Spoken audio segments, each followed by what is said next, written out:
Welcome to the fantasy audiobook. Hogwarts. Voldemort, don't stop me from studying. Chapter 41. On the day when Professor Murray held a party, Wade changed into the dress and dragonhide boots that Fiona carefully selected for him after breakfast. He stood in front of the mirror and Fiona circled him, adjusting some details from time to time.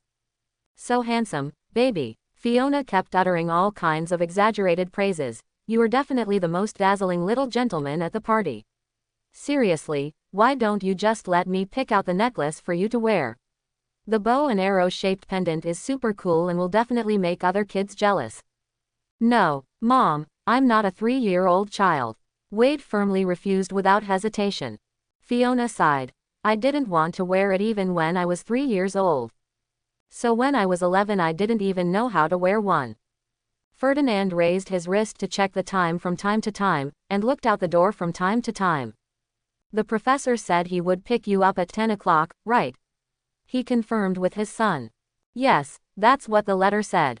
But it was 1 minute before 10 o'clock, and there was still no one outside the door. Are you late? Fiona guessed. Maybe there is something delayed.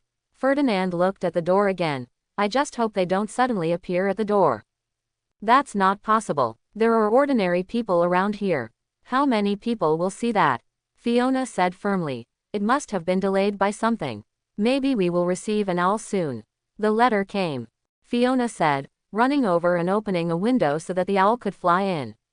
Just when she turned around, the flame in the fireplace suddenly turned green, making the whole room green, and then a dark shadow came out of the fireplace.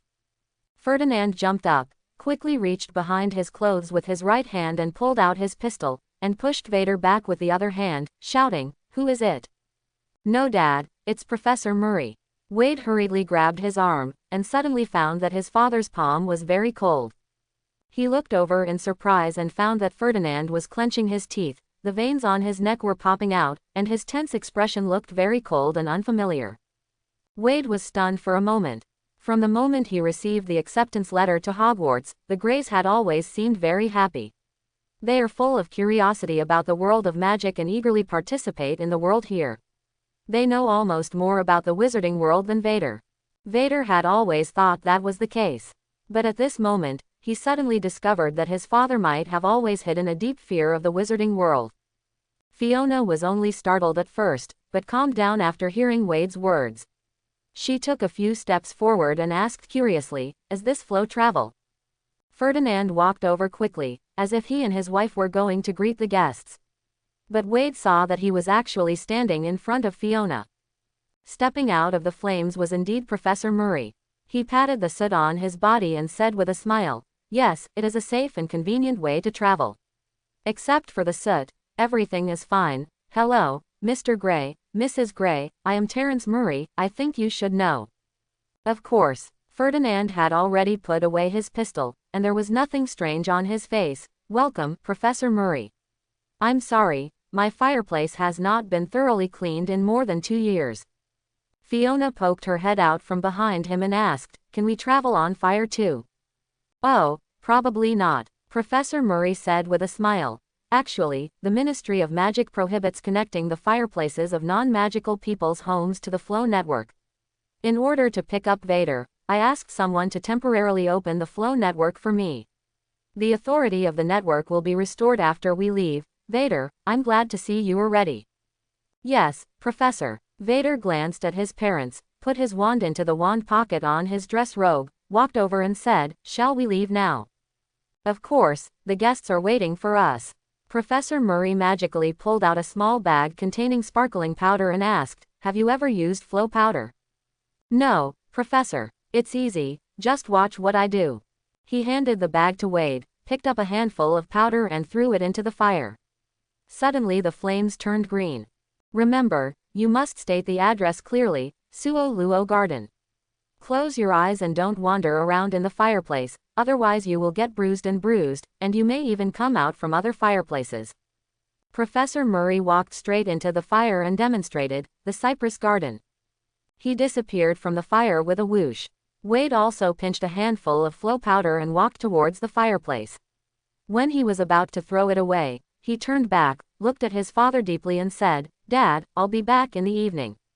Yeah, Ferdinand's throat rolled. He wanted to say something but held back, and looked down at him. Follow your professor, don't conflict with others. I understand. Wade nodded seriously. Fiona put her hands on her hips and pretended to be angry. I only want to say goodbye to my father, but not my mother. How could it be? Wade smiled, stepped forward and hugged his mother. Goodbye, Mom. He sprinkled the flow powder, and the flames immediately turned a green color. Vader suppressed his instinctive fear of flames and walked in as if he was used to it. The flames surrounded him like warm breath. Through the firelight, Wade saw the remaining panic in his father's eyes. It is the uneasiness and fear caused by a stranger suddenly breaking into a harbor that one always thought was safe. Alpenia Garden, Wade said clearly as he looked at his father. In an instant, both parents and the living room disappeared from sight. He rotated rapidly in the green flames, and countless fireplaces flashed by quickly. Vader immediately closed his eyes. When he was spinning so dizzy, the extremely fast rotation suddenly stopped again, and when Vader was about to fall, a pair of strong arms supported him. It's not a good feeling, is it? A voice said, I heard that this is your first time using the Flow network. The man pulled him out of the fireplace. Wade coughed twice, rubbed away the cigarette ashes that accidentally got into his eyes, and saw a big man standing in front of him. He was very tall, about 2 meters tall, with a burly build and a somewhat fierce appearance, but his eyes looked gentle when he bent down to look at him. Ahem, sorry, who are you? Wade asked. A water glass was passed in front of him. Drink some water. The big man took out his wand and used clean up, and the dust on Vader's body immediately disappeared. He said, I am Stephen Murray, the son of Terence Murray. My father was originally waiting for you here, but a friend from France has just arrived, and he wants to greet him. You can just walk around first, eat something. Stephen was probably given the task by his father to entertain the guest at the party, that is, Wade.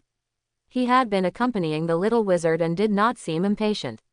However, the huge height difference between the two sides obviously made the guests who saw them feel very funny. From time to time, someone looked at them and laughed. Stephen pretended not to see anything and accompanied Wade to visit the Alsafilla garden. The garden was neat and tidy, and the long pale yellow table was filled with a variety of food and drinks for the guests to take. The party was held around a fountain. In the center of the fountain was a mermaid statue, a very beautiful mermaid in the legend, with a graceful figure and a glittering fish tail, and a moving chanting from her mouth. There were also small dancer statues on the stone railings around them. They danced tirelessly, and small golden light balls were spinning and splashing around. Wade reached out and gently touched a light ball. It was punctured like a bubble, and his fingers felt a little cool. The green grass around was freshly trimmed, like a layer of green and fluffy carpet. Various kinds of flowers are planted around the fountain and in the flower beds. The clusters of blooming flowers are crowded together, which looks particularly gorgeous. Some flowers can only be seen in spring and summer, but they bloom here regardless of the season. On both sides of the road, some tall trees with crowns like giant umbrellas are planted. This is the origin of the name of Althea Garden, Althea. Stephen proudly introduced this plant to him. Their history can be traced back to at least 200 million years ago, earlier than dinosaurs. They are real living fossils. The Mori family has a house elf who is responsible for taking care of these Althea trees. Halfway through the tour, a paper crane flew over and suddenly opened its mouth to speak the voice of Professor Mori. Stephen, bring Wade to the small stone platform. Okay, Stephen responded, and the paper crane landed on his shoulder and suddenly tilted his head, as if looking at Wade next to him. Stephen saw Wade staring at the paper crane and smiled and said, this is my father's work. He once went to Japan to exchange ideas with the magic school and found that the students there liked to fold these small paper cranes. After returning, he began to use paper cranes to send messages. Later, the Ministry of Magic introduced it, but they thought paper cranes were too troublesome, so they changed to paper airplanes. They are neither flexible, nor can they speak, nor are they beautiful. The only advantage is that they are very cheap. Ministry of Magic. Wade thought for a moment and asked, so what did they use to send messages before paper airplanes? Two-way mirrors are too expensive, it can't be the Flow network, right? Use owls, Stephen said with a smile. You can imagine, dozens of owls flying around the office, or filling the elevator, with feces and feathers everywhere. I saw it once when I was a child, it was a disaster. Wade finally understood why he unconsciously looked down on the Ministry of Magic in his tone. Anyone who has seen those officials being troubled by owl feces would probably not respect them. The small stone platform is a small garden with a foundation 2 or 3 feet higher. There are white marble steps, lavender peach leaf bell-shaped flowers fluttering in the wind, delphiniums and geraniums scattered around, and mosses crawling on the brick walls. The air is particularly fresh and pleasant. In addition to Professor Murray, there are only 5 or 6 people in the garden, all of whom are dressed gorgeously and look prominent. They heard the sound and turned their heads to look over. Everyone's actions were very consistent. They first saw the tall Stephen, and then their eyes fell down together and found Wade, who looked like a dwarf compared to the former.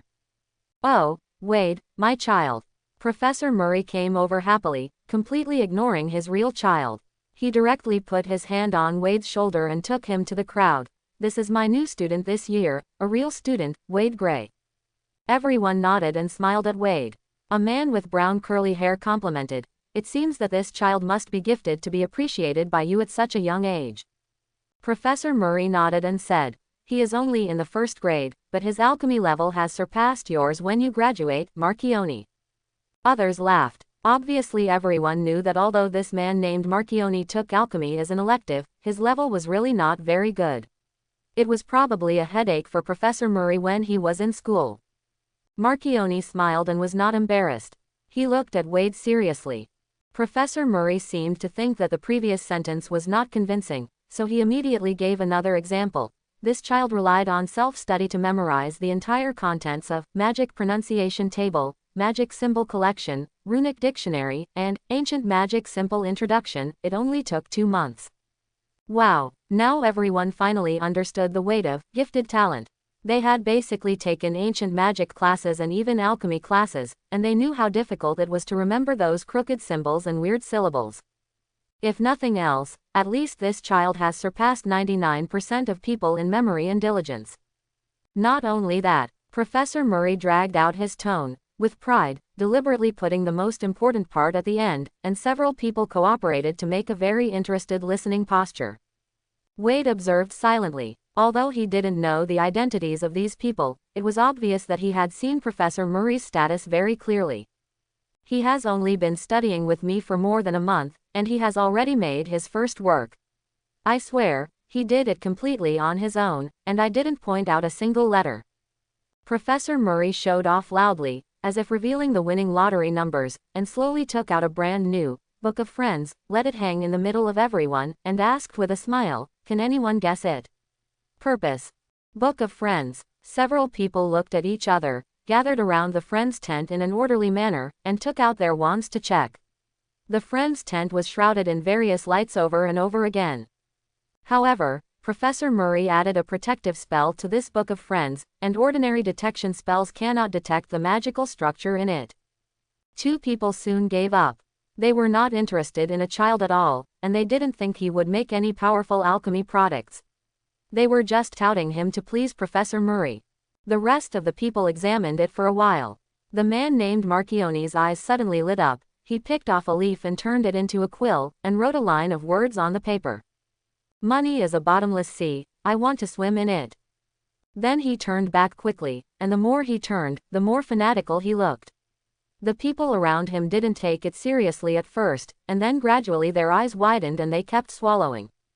Professor Murray showed a smile that said, "Everything is under control." "No, sir, this number is not good. It's a bit too much. Professor, please consider me, business is not good now, can we share some profits? It's just the idea that is clever, but it's easy to copy. You should know how rampant piracy is. If the cost is too high, people would rather buy fakes. I can't make much money. Two-way mirrors and flow powder can replace its function. It may not be as popular as you think. We are just testing the waters at the beginning. No one knows how it will sell.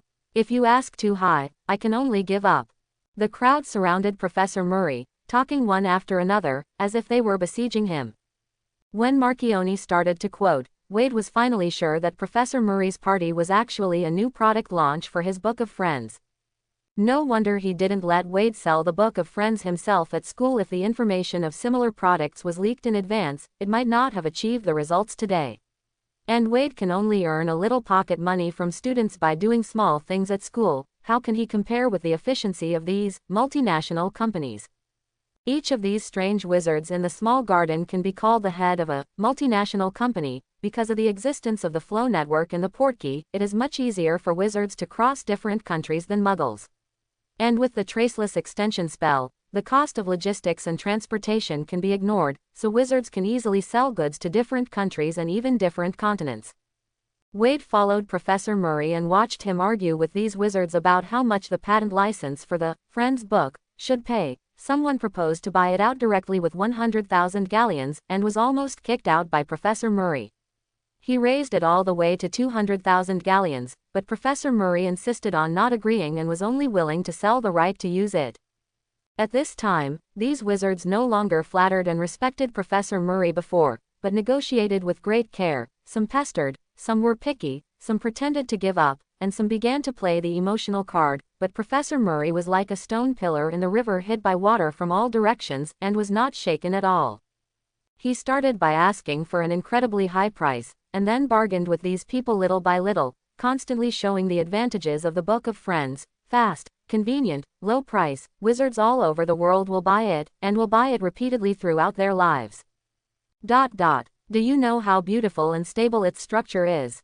Counterfeit items will not have the stability of the Book of Friends at all. If you don't believe it, try it yourself. Your transformation spell may be ineffective if it exceeds 50 meters, and it is impossible to transmit complex information. Some people saw that they couldn't convince Professor Murray, so they simply bypassed him and came to Wade. But Wade just smiled and didn't say anything, as if he was shy, hiding behind Professor Murray. He knew that at the age of 11, there was no need to be so smooth, mature, and sharp, just leave everything to adults. And he also knew his own limitations, because if it was just Wade himself, he might have directly agreed to the 100,000 galleons buyout price.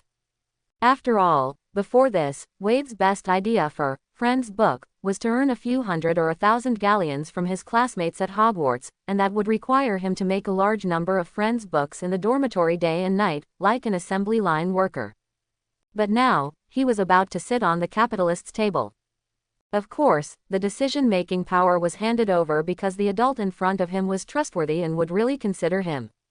Wade looked up and looked at Professor Murray, who was firing on all cylinders for him. The old man's thin back was like a tall cliff, and Wade's eyes were a little confused and complicated. Seeing Wade being entangled, his eyes were blank and a little pitiful. Professor Murray waved his hand and asked Stephen to take Wade out to play and not get in the way here, and then he rolled up his sleeves, looking like he was busy fighting. Stephen, who was as quiet as a plant and was once again classified as a child. He hesitated to speak, but finally closed his mouth and obediently took Wade away. After leaving, he couldn't help but sigh deeply. If you have something to do, you can go first, I can just find a place to read. Wade looked at him and said sympathetically, "Who would like to play with children? He himself doesn't like it." "No, it's not because of you." Stephen was dejected and didn't want to say it, but under Wade's gaze, he slowly expressed his troubles. "I'm already 36 years old, and my father still always treats me as a child. In fact, I want to follow Mr. Scamander's footsteps, travel around the world, and be a magical zoologist. But my parents don't want to let me go far away, saying it's too dangerous." Wade looked at him puzzledly. "But they didn't put you under house arrest. A man in his 30s, and a wizard, can't he leave if he wants to?" "If I leave without saying goodbye, my mother will be so sad. My father will definitely be angry," Stephen said worriedly. "I still hope to get their understanding and support, otherwise I won't dare to come back after I leave." Wade was speechless. He didn't expect that Professor Murray's son looked like a bear, but had a soft personality like a rabbit. He thought for a while and asked, "Why don't you write a letter to Mr. Scamander?" "Write a letter? Right, what letter? I heard that Mr. Scamander has many magical animals himself. Maybe you can ask him to provide you with a job as a breeder. The salary is not important. What is important is that you can learn about magical animals from Mr. Scamander. If one day, you can deal with various magical animals as calmly as that gentleman," Professor Murray should be able to let you travel with confidence, right? Wade thought of the magical box in Scamander's hand that had multiple environments and climate changes, and felt envious from the bottom of his heart. Yes, why didn't I think of this method? Stephen was overjoyed. He was happy for a while, but hesitant. Then how should I write this letter? Will it be offensive? He asked seriously with anxiety, even though the person in front of him was just a child. Just tell the truth, Wade suggested. Write down your worries and ideals, as well as your understanding of magical animals. This way, even if Mr. Scamander disagrees, he won't be angry about it. I just don't know if Mr. Scamander will think that the letter was written by a fresh graduate just by looking at the tone and wording of the letter. When they first met, Wade thought he was a very strong man, then he found him gentle and calm, but after getting along for a while, he felt that his true character was like a child, even simpler than many children. No wonder Professor Murray didn't dare to let him go out. If it was his own son, Wade wouldn't dare to let him go around the world alone. Although Stephen couldn't wait to write the letter, and Wade said it was okay to be alone, Stephen still did not put aside his duties and ran away. He and Wade discussed the wording of the letter for a while, and then started talking about the magical creatures he had raised. Although Professor Murray did not agree to allow him to travel to places where dangerous magical creatures lived, he did not completely reject Stephen's dream. Stephen has owned a farm since graduating from Hogwarts, and he has raised many cuties there over the years. Vader knew that Hagrid at Hogwarts liked to raise all kinds of dangerous creatures, such as fire dragons and so on, and called them cute little animals. He thought that Stephen was also like this, but after learning more about it, he realized that they were really cute and basically harmless magical creatures, such as ball escapers, soundless birds, velvets, fairies, swallow-tailed dogs, etc., the most dangerous of which is a bird snake. This creature can expand and contract its size at will, becoming as huge as a dragon, but it feeds on insects, birds and rats. I have always wanted to raise a growling, Stephen said. Did you know? It is a type of Pegasus. Growling can fly and run faster than the wind. But except for the mythical Sigurd, no one has ever tamed the growling. Is this Pegasus difficult to tame? They are very free animals, yearning for freedom and unwilling to be restrained, Stephen said, and then talked about other Pegasus, the Thestral from Hogwarts, the Rune Horse from Bobaddon's, and the fire-breathing Pegasus Izarin. Some wizards look down upon any magical creatures other than wizards, viewing them as inferior animals. But Stephen was fascinated by it, and there were so many kinds of creatures. Wade felt that he had learned a lot just by chatting with him. Suddenly the arrival of a person interrupted their conversation. It was a blonde wizard who was at the small stone platform before. With a look of decadence and frustration on his face, he came over to say hello to Stephen, then looked at Wade, steeled himself and smiled. Mr. Grieg, it's a pity that we don't have the opportunity to cooperate this time. I hope that next time you have any new works, please contact me and I will definitely give you a price that satisfies you. He handed over a business card with the wizard's name and contact address written on it. Stephen raised his eyebrows and lost his smile.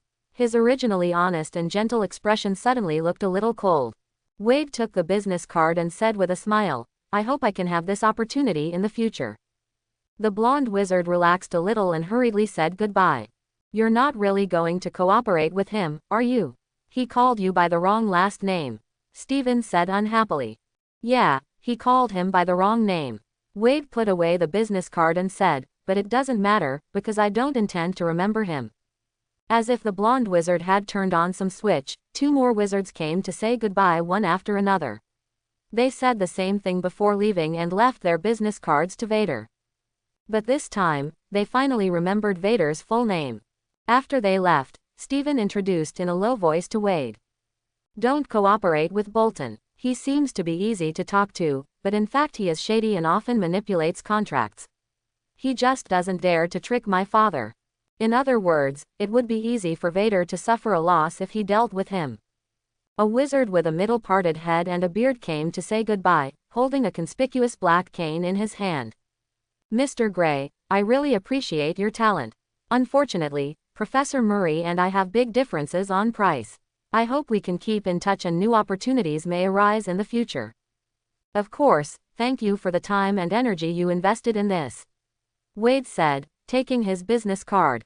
Cyrus Sharp, this is the name of the wizard.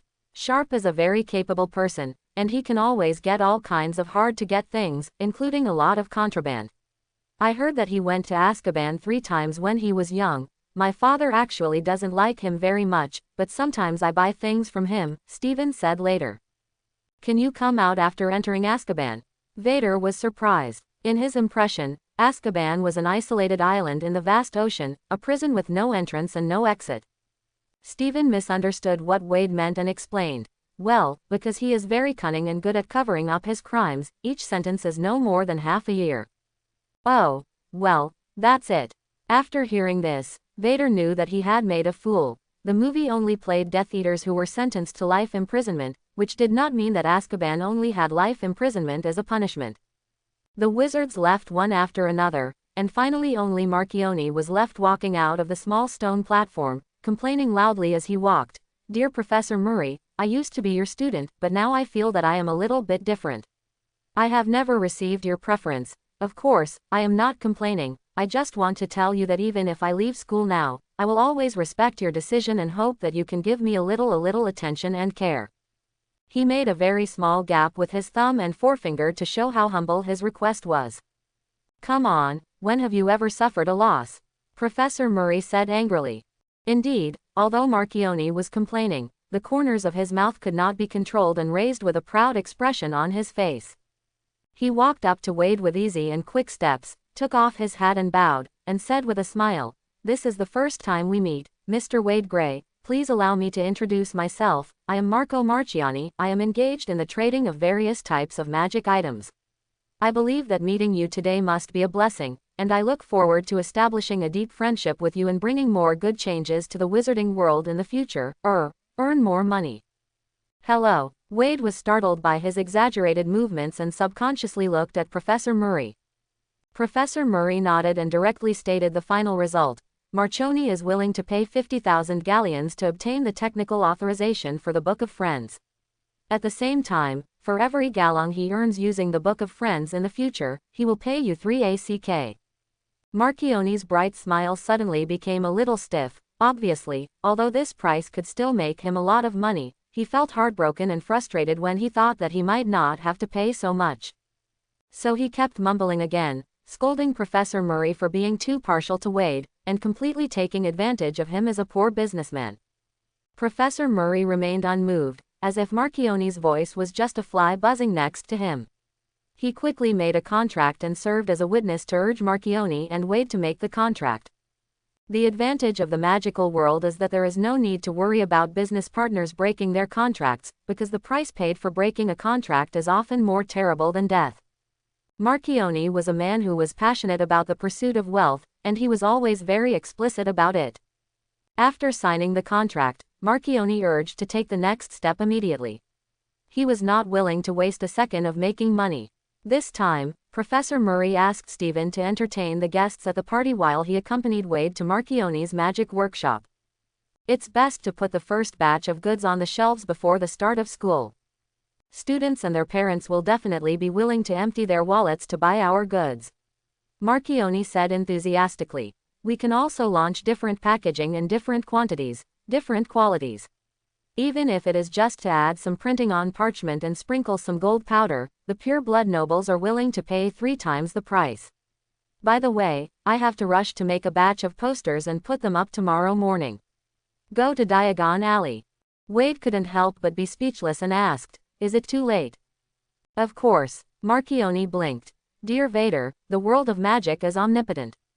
Vader thought he had some magical spell that could speed up production, but when he used flow powder to get to Marchione's company, he discovered that it was the power of money. The company hall is very spacious, with a small flowing waterfall in the center, and the large characters, Aslan's magic workshop, shine in gold above the water waves. The arched dome is painted with pictures of various magical creatures, some of which are still moving slowly. There were burning fireplaces all around, with green flames rising and falling, and wizards coming out of them from time to time. Why are you suddenly notified that you have to work overtime during the Christmas holiday? A young man probably didn't notice that his boss was also nearby and complained loudly, I was planning to travel to Italy. I heard that there are products that need to be produced urgently. Another witch said with joy. Overtime pay will be 3 times the usual rate. The short-haired young man immediately calmed down. That's it, that's not bad. Give way, please give way.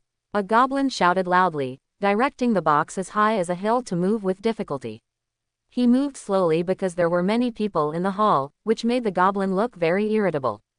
The sudden increase in work tasks made everything look messy, and there were also several house elves running between people's legs, running around quickly and delivering various things.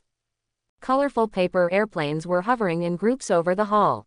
From time to time, when they spotted a person, they would plunge down from above with a whooshing sound. Oh, a wizard suddenly wore a paper airplane on his hat. He took off the airplane and unfolded it to take a look, and immediately shouted, "Why did I just find out now that there is not much oil in the stone scale fish? I said it long before the holiday. Check the inventory and replenish it promptly. Don't let me know who is neglecting their duties." He hurried through the crowd, almost knocking over the goblin, who was so angry that he dropped the box and cursed loudly. Wade was very surprised. Judging from the current messy state of the magic workshop, Marchione may have just ordered all employees to prepare to work overtime after seeing the effect of the Book of Friends. At that time, everyone still held out hope of negotiating with Professor Murray, but the situation was Marchione, who must win, may have already thought about how to carry out the follow-up work. Sorry, it's really messy here today. It's not usually like this. Vader, Professor, follow me, this way. Marchione led Wade and Professor Murray through the crowd and entered the special elevator. He breathed a sigh of relief, pressed the button for 6th floor, technical department, and loosened his collar at the same time. Your workshop now has 7 floors. Professor Murray squinted at the row of elevator buttons and said, I remember it was only 5 floors when I came here last time. Yes, we have developed well in the past few years. Marchione said proudly. The transformation of the magic radio is a big step, and this is also thanks to the professor's willingness to give us authorization. There are not many wizards who are willing to take the initiative to accept new things, let alone modify Muggle objects. Many people still think that Muggles are stupid, low-level creatures. They are really stupid. When I first went to school, I saw the Scarlet Train running like a giant beast in the Scottish Highlands. I was deeply shocked by the wisdom and power of Muggles. After graduating from school, I originally went to a Muggle university to study, but due to various reasons, I regretfully gave up. For various reasons, isn't it just because I don't understand? Professor Murray revealed the facts bitterly. Ha ha ha, don't speak so bluntly in front of children, Professor. Wade suddenly discovered that although Professor Murray often complained about Marchione, the relationship between them was much better than it seemed on the surface. When talking in private, there was a special tacit understanding. He looked at the posters on the elevator and listened silently without interrupting. There are 2 goblins and 5 or 6 wizards in the technical department. They have prepared various tools and are waiting in the office. This place is different from a Muggle office. There are all kinds of wonderful, slowly moving magical objects, lights of different colors flash from time to time, and the room is filled with many tiny sounds. When they arrived here, Professor Murray and Marchione found an empty table and sat down to drink tea while Wade communicated with the people in the technology department. Ved first demonstrated the production process of the Book of Friends. He brought ready-made potions that took a long time to prepare. All the people present were experts. They almost mastered the general process after watching it once.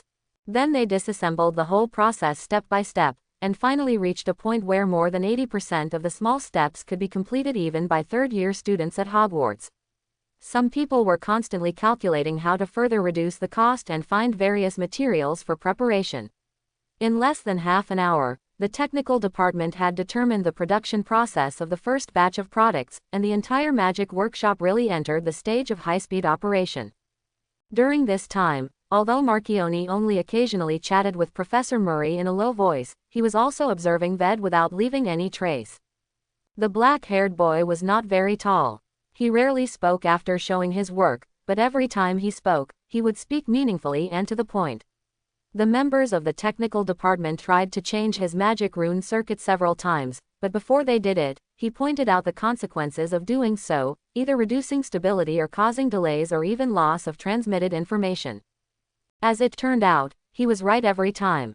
Marchione secretly stuck out his tongue, finally understanding why Professor Murray had always looked down on his level. He had clearly scored an E good in the Ultimate Wizard registration exam. Look at this kid, he not only has genius creativity, a diligent attitude towards study, but also a very pragmatic and hardworking experimental spirit. If he had not tried dozens or hundreds of times, how could he know all the changes? No wonder Professor Murray, with his current status, is willing to give up his face to stand up for this kid and personally fight for greater benefits for him. There are many geniuses in the world, like flowing water, and Marchione himself is also called a genius by some people, so he understands even more. If many geniuses only have smart minds, they will be lost in the crowd as they grow up, and even go straight to Azkaban for further study because they are too smart.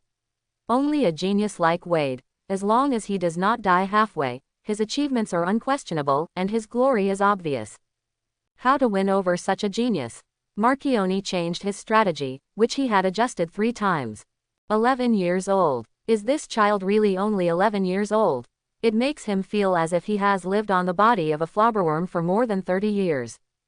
Could it be? Suddenly, Marchione leaned forward and said in a low voice, Professor Murray, tell me the truth, this child is actually your illegitimate child, right? Wade, who was discussing the lead-powder ratio with the technical department, suddenly heard a scream. He turned around and saw that Marchione had rolled down from the table to the ground, and Professor Murray smiled and indicated that everything was fine. But for some reason, his smile was a little hideous. Wade blinked blankly. Aslan's magic workshop was indeed very efficient. When Wade went out, he already had the first edition of The Book of Friends in his hand. This is a preliminarily determined collection that is related to at least 2 people and at most 15 people. The cover is much more beautiful than Wade's handwriting. The font is bordered with gold and reflects the slightly swaying lisianthus. The internal pages use different colors and flowers to show the difference. For example, sunflowers for 2 people, tulips for 3 people, daylilies for 4 people, violets for 5 people, etc., are all flowers that can symbolize friendship. In Wade's opinion, this Book of Friends is already very exquisite, but Marchione is not too satisfied. This is the version for women, they should dust it with a little powder. Are there other versions? Vader asked. Of course. Marchione said. There are versions for men, which will be printed with pictures of green pine trees, crowns, scepters, bows and arrows. There are also animal versions, which will be printed with unicorns, phoenixes, fire dragons, and Pegasus. One category, the children's version, includes velvet and fairies. The novelty version includes dementors and 3-headed dogs. The Quidditch version will feature famous Quidditch stars and broomsticks, and there are also Buildings Edition, Vila Edition, Order of Merlin Edition, Academy Edition. He mentioned dozens of types in one go, as if he could come up with a lot of money-making ideas without even thinking. Finally, he said, there are all kinds of patterns to choose from. Many people will buy a few more books for collection even if they don't need them. Go back. But we currently have the most flower templates, so I'll make this one first. If you don't like it, you can give it to your female classmates. When other versions are printed, I'll give you a few sets. Wade shook his head. What do I need so much for? You can keep it yourself. Marchione said with a smile. It's also good to give it to classmates to get closer. I don't like to please other people. In other words, his life has not reached the point where he needs to please others to continue. This has been the case in his past and present lives. It's not a favor, but if someone does you a little favor, you can repay it with a friend's account. It doesn't need to be too much, just a set for 2 or 3 people. Marchione gave instructions like an elder brother. This thing costs almost nothing to you, but it is a relatively precious gift to others. You will be very happy if you receive it. Also, Vader. He touched Wade's soft hair and said, we are not a lone star in the night sky. There are always times when we need help from others. How can you get it if you don't give it first? Although what Marchione said makes sense, if it makes you feel embarrassed, then there is no need to imitate him. Professor Murray suddenly said, blindly imitating others will only make you lose your own judgment. All you need to do is just be good to yourself. A lone star is naturally lonely, but if it is the sun, there will naturally be stars around it. Quote. Well, maybe you were right, Professor. Marchione shrugged. But I always think that there is nothing wrong with having a good relationship with most people. You have been thinking about how to make money all day since the first grade, but Wade is not a businessman, he is an alchemist, enjoying loneliness, pursuing the unknown, and being in the company of knowledge. This is the character of an alchemist. Don't use your unscrupulous business practices have come to contaminate my students, Professor Murray said unhappily. Hey, you are slandering, Professor. Marchione protested, and immediately gave an example. If I really do whatever it takes to make money, then I should ask the technical department to adjust the use period of the Friends account to 1 year later. Users would have to buy new ones every year, so that the gold galleons would really continue to flow. But I didn't do that, which proves that even though I'm doing business, I still have noble moral character. But you must have thought about it, right? Otherwise you wouldn't blurt out such a vicious method. It's not illegal if you think about it. Their next stop was naturally Gringotts. It was already evening, and there were very few wizards shopping in Diagon Alley. Instead, some sneaky guys in black robes began to appear. Almost all of them walked into a dark and gloomy alley. Don't look over there. That's Nocturne Alley, the favorite haunt of dark wizards.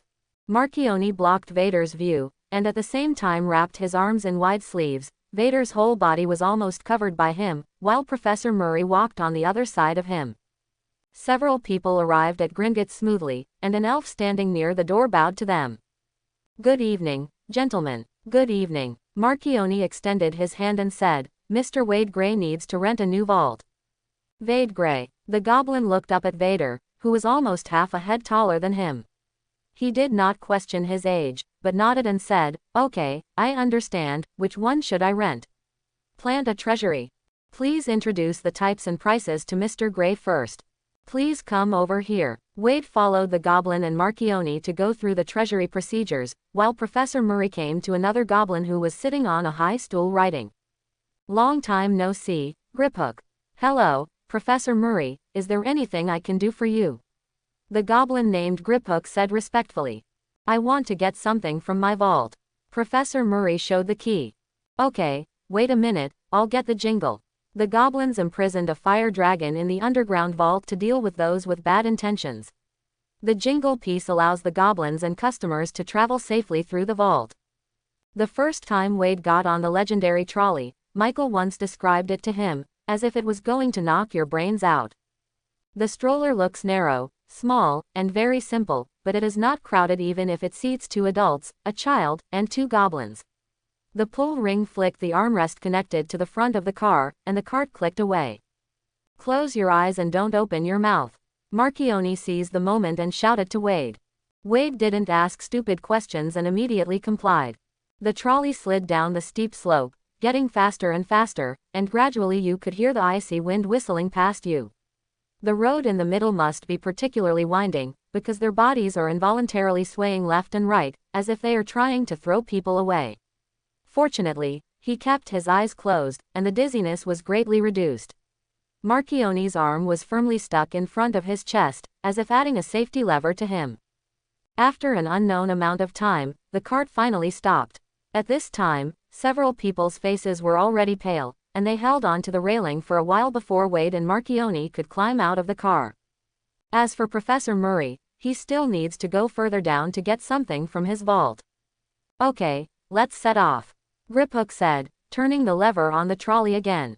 Another goblin named Color was standing on the roadside, with a 317 sign hanging on the vault door next to him.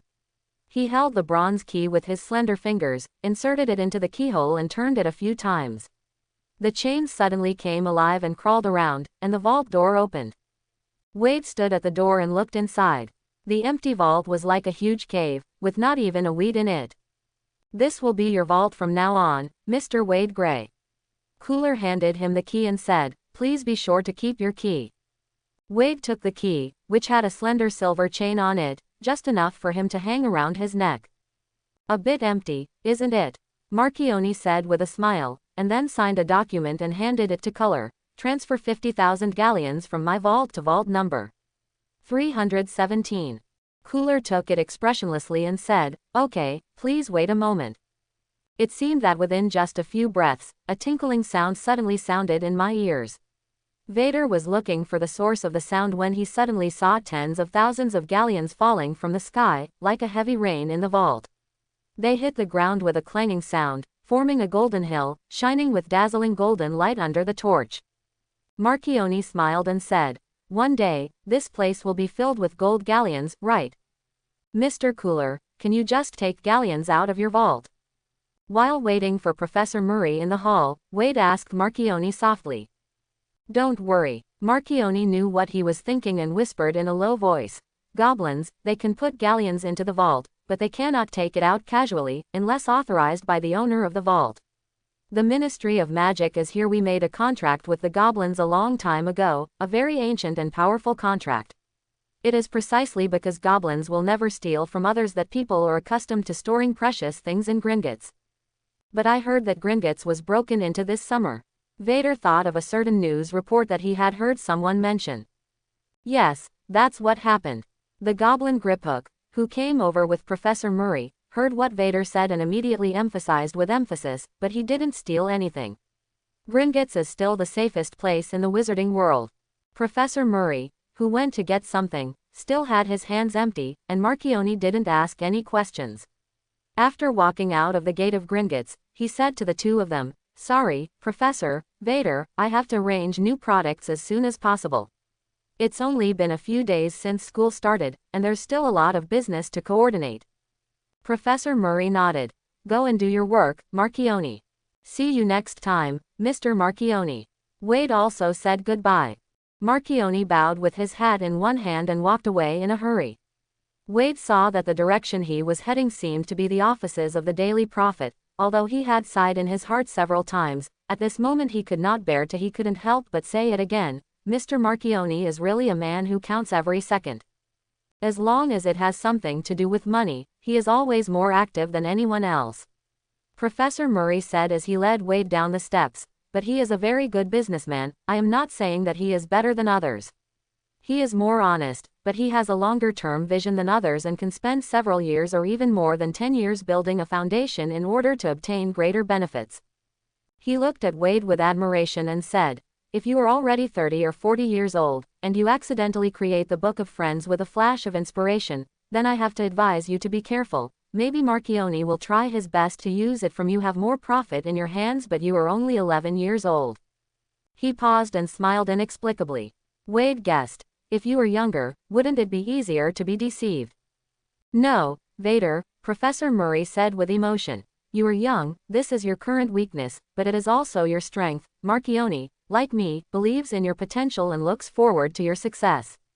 The future will shine brightly. Therefore, he will help you as much as possible now, dedicate time, resources and energy, and even be willing to give up some additional benefits to support your growth, hoping that you can bring him greater rewards in the future." Wade frowned slightly. Professor Murray did not lower his head to look at him, but seemed to know what he was thinking. He smiled and said, "Unhappy? Do you think he is too realistic?" "Not unhappy." Wade did not admit it, but said, "I understand that most relationships between people come from being needed and used, but Mr. Marchione is very enthusiastic. It's hard to accept that his inner considerations are so." He hesitated, not knowing how to describe the contrast euphemistically. Professor Murray smiled and said, "Cold. Do you take practical interests too seriously?" Wade nodded silently. Professor Murray said, "Vede, the most terrifying thing in this world is not being used, because, being used, is also the recognition of your talents and value. People who have no use value at all are sad, just like a speck of dust. No one cares whether it disappears or exists, so don't be afraid or hate the idea of others trying to take advantage of you. You must learn to use your talents, overcome obstacles, and use this resource in this relationship of interests and needs. Promote your own growth, but you must keep a clear mind and protect your own interests. Don't become a tool for others, but be your own master." He lowered his head and saw the boy's gray eyes looking at him seriously. Although he didn't speak, Murray knew that the boy would definitely take his words to heart and think and learn attentively. A complex current surged in his heart. On the one hand, Terence Murray has the satisfaction and joy of sharing wisdom and experience, and watching students grow from ignorance to knowledge, from immaturity to maturity. On the other hand, he felt that he seemed to be transmitting the cruelty, ruthlessness and complexity of adult society to innocent children. He was worried that the children would take the wrong path due to negative influences, and he suddenly felt remorse and guilt in his heart. So Professor Murray changed the topic and said in a relaxed tone, "But, these are too far away for you, so don't think about it for the time being. Just remember, don't promise anything easily. If you don't know what to do, whatever you want to do, just come to me." Professor Murray made a promise that he would never utter. "Thank you, Professor." Wade raised his head and asked, "You have given me a lot of help since we met, and I am really grateful. How can I repay you?" "Then, please continue to maintain your enthusiasm for learning and your unremitting desire to explore the unknown, Mr. Gray," Professor Murray said with a smile. For a professor, what else is better than seeing yourself? What about better rewards for your hard work? Professor Murray used the Flow network to send Wade back home again. However, because the acquaintances of the Flow network administration had already gone home from work, they could not temporarily connect the Gray family's fireplace to the network. They could only fly to the nearby area first and then walk slowly over. "Professor, I heard that apparition can instantly transfer to another place," Wade asked, patting the soot on his hair. "Why do we use the Flow network?" "Because apparition is not a suitable way to travel with children," Professor Murray said gently. "This is a profound and dangerous magic. If you are not careful, it will cause catastrophic consequences. Children are especially vulnerable, so when we don't need to escape, we should choose a safer means of transportation." It was late when they got home. The Grays were worried, one looking at the door and the other guarding in front of the fireplace. Fiona, who was standing in front of the window, saw the two people, one big and one small, walking slowly, and she screamed in surprise, holding up her skirt and rushed out of the door. Professor Murray stopped, looked at Wade and smiled. "Child, you have experienced a lot today, you must be very tired. Although as a teacher I should not say this, but, go home and have a good rest, don't read tonight, okay?" "Yes, Professor," Wade said respectfully and gratefully. Seeing that the two still had something to say, the Grays stopped at the door and waited for them to finish their words. Then finally, "Because your first work made me very satisfied, I want to give you a small reward." Professor Murray took out a very small box from his pocket and handed it to Wade. Wade immediately guessed that this was what he had specially taken from Gringotts. How valuable must something be for Professor Murray to put in the vault? He didn't know, but subconsciously refused. "No, Professor, I don't refuse, Wade." Professor Murray stuffed the box into his hand without saying anything, and said, "This is not just a reward, but also a test. Use it well, Wade." "So, your parchment," Ferdinand said palely. "Friend's account, dear, it's friend's account." Fiona corrected him dissatisfiedly. How could her son's outstanding and great invention be simply referred to as parchment? "Okay, book of friends," Ferdinand corrected, staring at Wade with his eyes wide open. "After selling the patent, they gave you 50,000 galleons, and there will be a steady stream of patent royalties in the future."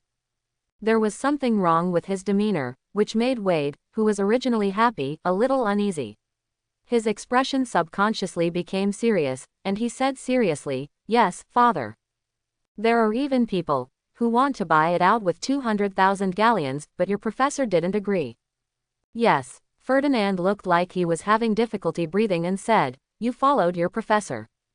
"Professor Murray." "Yes, it was Professor Murray, and a businessman, who went to Diagon Alley. It was Mr. Marco Marchoni."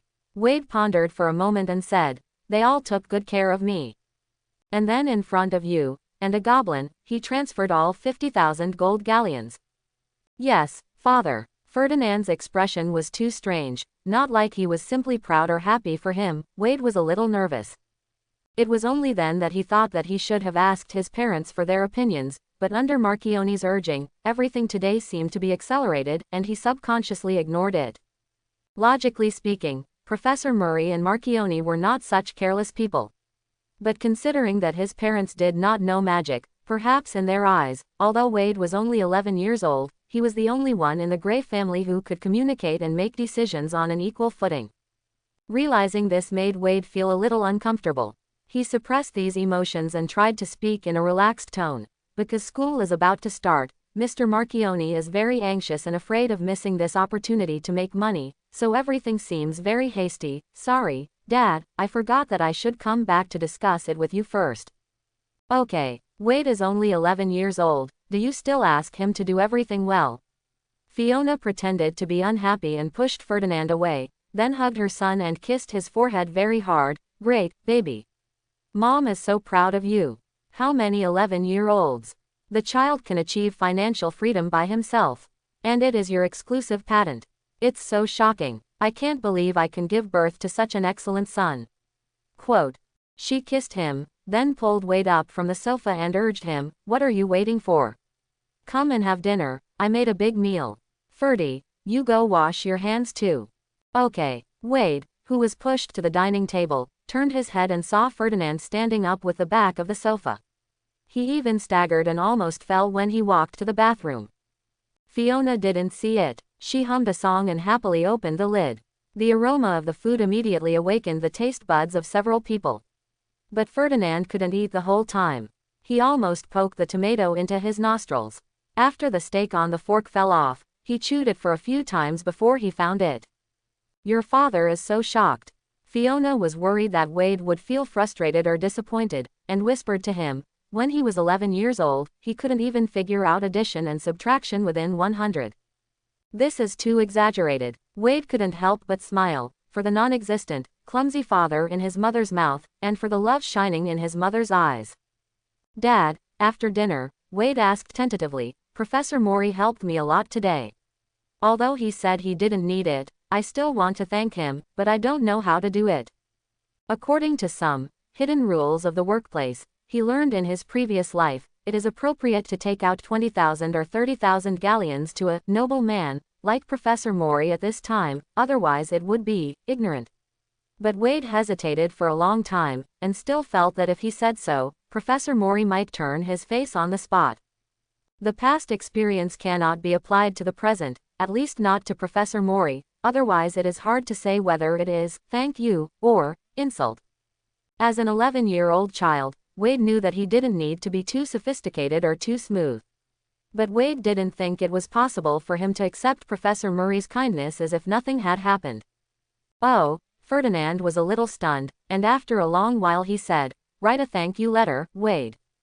Write a letter. Wade didn't expect that his suggestion to Stephen during the day was to write a letter, and this suggestion was sent back by his father at night. Yes, write a letter, be sincere and attentive, Ferdinand thought for a while and said, on Professor Murray's birthday or holidays, remember to send a small gift, the most important thing is to repay with better grades. I understand. Wade nodded. Well, go write a letter, Wade. And, Ferdinand smiled with some difficulty, I am very proud of you, son. Watching his son return to his bedroom, Ferdinand sat down with his palms inserted into his hair, looking particularly depressed. What happened to you today? Fiona hugged him from behind, resting her head on his neck, her long hair sliding down her shoulders. She muttered in dissatisfaction. The little invention Wade made sold a lot of money, the professor at the school was so nice to him, and the businessmen he met were honest and enthusiastic. Everything was fine, why do you look like this? Wade didn't even smile when he returned to the room. Ferdinand, no matter what the reason, don't be a parent who will spoil the fun, okay? She muttered to herself, feeling her husband's tense muscles gradually relax. Yes, you are right. Ferdinand held his wife's hand and tried to smile. Their professor is a good person. Everything is fine. I was too shocked, sorry. I'm fine, remember to apologize to Wade tomorrow morning. He happily shared his achievements with you, but you didn't even give him a good face. Got it. Late at night, when his wife was completely asleep, Ferdinand put on his clothes and went to the balcony. He wanted to light a cigarette, but his hands were shaking so badly that he failed several times. After finally lighting the cigarette, he took a deep breath. The smoke blurred his eyes in the lonely London at night. It was not until this moment that the overwhelming fear completely overwhelmed Ferdinand. His Wade, his smart, sensible, well-behaved and kind son, his brain was worth at least £1 million, and he had a huge fortune that could be cashed in at any time. He followed some strangers to a completely unfamiliar place. If Wade was in danger, if he was hurt, what could he do as a father? The wizard came and went without a trace, and Ferdinand didn't even know where to find him. He smoked one cigarette after another, and his body was trembling from fingers to toes. This night was so cold that it made people shiver. Upstairs, Wade watched the smoke drift away in wisps, and also saw the faint firelight flickering again and again. He leaned on the railing, raised his head slightly, and saw the waning moon like a silver hook hanging on the top of a tall building. The last week of the holiday went by so fast. Wade felt that he had only read a few books, but time had already slipped away. Professor Murray left him a small matchbox, which contained a small piece of curled, blue-black thin film, like a dried caterpillar or a wing membrane torn from a bat's wing. Because he could not use a magic wand, Wade only observed its appearance with a magnifying glass, and did not use more destructive monitoring methods. He could only study it carefully after he arrived at school. As he said, Marchione really made the Book of Friends go on sale as scheduled. Wade also received an invitation letter for the release date of Aslan's Magic Workshop, and the owl sent him samples. There were 2 sets of each style, and it was noted that he could keep one set and give the other set to others. Compared with joining in the excitement of the first day of release, Wade preferred to read books at home. However, Fiona saw the advertisement of the Book of Friends in the Daily Prophet and wanted to go there with great interest, so the father and son accompanied her. The family drove to Charing Cross Road in Westminster, parked the car nearby, and then walked to the Leaky Cauldron. It had just snowed recently, and the ground was wet and slippery. Fiona held Ferdinand's arm tightly, and her feet were still slipping when she walked. I really want to fly to the Leaky Cauldron, drink some butterbeer, no, fire whiskey, Fiona muttered as she walked tremblingly. It's almost there, Ferdinand comforted her. In fact, they had already seen the sign of the Leaky Cauldron. As squibs, the Grey couple did not accept them as students in the magic school, but the wizarding world did not completely close the door to them. Ferdinand and Fiona both have magic in their bodies. Although they cannot use it, it also makes them different from muggles. For example, they can see the Leaky Cauldron, which does not exist in the eyes of muggles, and potions can also have normal effects on them. If they were pure muggles, some potions that were common to wizards would turn into deadly poisons when they drank them, such as the bone spirit. Some injuries that were not worth mentioning to wizards would be irreparable and serious injuries to muggles. When Wade was in Hogwarts, the Greys would sometimes wander around Diagon Alley. Although they did not have wands, they could enter Diagon Alley as long as they followed other wizards when they opened the entrance, and others would generally not say anything. At this time, Wade felt that his parents were like returning home after entering Diagon Alley. Naturally, they first drank a beer at the Leaky Cauldron. I don't know when Fiona no longer disliked the hygiene here, and then followed the winding path to the entrance, all looking at Wade. Wade took out his wand and knocked on a brick on the wall. The familiar archway immediately appeared, and there was a huge poster in front of him. The Book of Friends, a landmark symbol. You haven't bought a Book of Friends for your child yet. Merlin, what should he do at school? Top quality, excellent but not expensive, irreplaceable enjoyment in the new era. With me by your side, the world is different, communicate anytime, anywhere, the friend book changes your world and mine. Oh my God, Fiona couldn't help but exclaimed. Colorful posters can be seen in almost every corner of the site, and various slogans are rolling and appearing, urging people to buy immediately. Diagon Alley is crowded with people, parents of children everywhere, and even many foreign wizards. They don't need to go to Marchione's shop anymore, because along the streets of Diagon Alley, there is a sales point every 10 meters. The clerk shouted loudly, "Limit 1 book per person. Limit 1 book. Hey, sir, you took too much. Don't worry, we will produce more products soon. Don't worry, if you are willing to wait for 2 days, you can sit in the store and choose slowly." Various styles. But no one listened to him. People kept pushing forward, holding galleons in their hands and shouting loudly. Give me 3 books. I have 3 children. Don't squeeze in the back. Who stepped on my shoes? I want the red one. Give me the red one. A cry suddenly came from the crowd, and the crowded crowd dispersed with a bang. The 2 wizards rolled on the ground and fought. Screams and shouts were mixed together, and soon they were pulled apart by the people next to them. Fiona swallowed her saliva. Why don't we just look here? A wise choice. Ferdinand bought ice cream, and the 3 of them sat at a small table outside the store, watching the daunting rush to buy over there. The boss Fusco, wearing a vest, brought ice cream to the table and said with a smile, "Are you here to buy the Book of Friends for your children too?" Yes, Ferdinand said vaguely. Then you better go buy it early. Fusco adjusted his bow tie and said, I have inside information. The Book of Friends made by Aslan Magic Workshop Overtime is only this batch. After the purchase, their staff will have to take a few days off before they can continue to work. So if you miss this one, you will have to wait at least a week to buy it. Wade looked up at him. No wonder the shouting of the clerks to maintain order was useless. With these Diagon Alley bosses promoting inside information to create anxiety, of course everyone will worry that they can't buy it. What is your inside information? Ferdinand asked cautiously. Oh, the daughter of a neighbor of my distant aunt works in Aslan's magic workshop and is responsible for the production of the Book of Friends, so my information is absolutely true and reliable. Fusco said proudly. Oh, Ferdinand nodded doubtfully. Wade, could this inside information be released by Marchionne's employees? In order to stimulate consumption, rumors were deliberately spread. On the one hand, the official propaganda was, we have a lot of inventory, and on the other hand, people revealed the inside information, inventory is tight. Of course, people would choose to believe the latter. Wait a week, it's nothing, right? Wasn't it good to have only owls before? Fiona asked curiously. How is this the same? Boss Fusco looked at Wade and said, think about your son, madam, when he gets to school, his classmates are talking about and exchanging friend books, but he has nothing. Won't he be isolated? At least he will feel inferior, right? Think about that scene. As a parent, wouldn't you feel uncomfortable? Fiona followed his words and imagined it. The students in the school were playing in groups, chatting in the friend book, laughing and joking with each other, and her Wade could only stand alone in the corner, watching pitifully. Fiona's heart suddenly became sad, and she nodded repeatedly and said, yes. Of course, it's too pitiful, it can't be like this. Right, everyone thinks so. At least let the child bring a friend book to school, so that he won't be out of tune with other children. So is there anyone who can resist not buying it? Can't resist, then I will definitely buy it. Fiona said very flatteringly. Fusco sighed and left, still sighing about the love of parents for their children.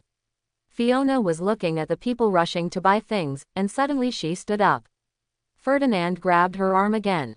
Wade looked at her in surprise.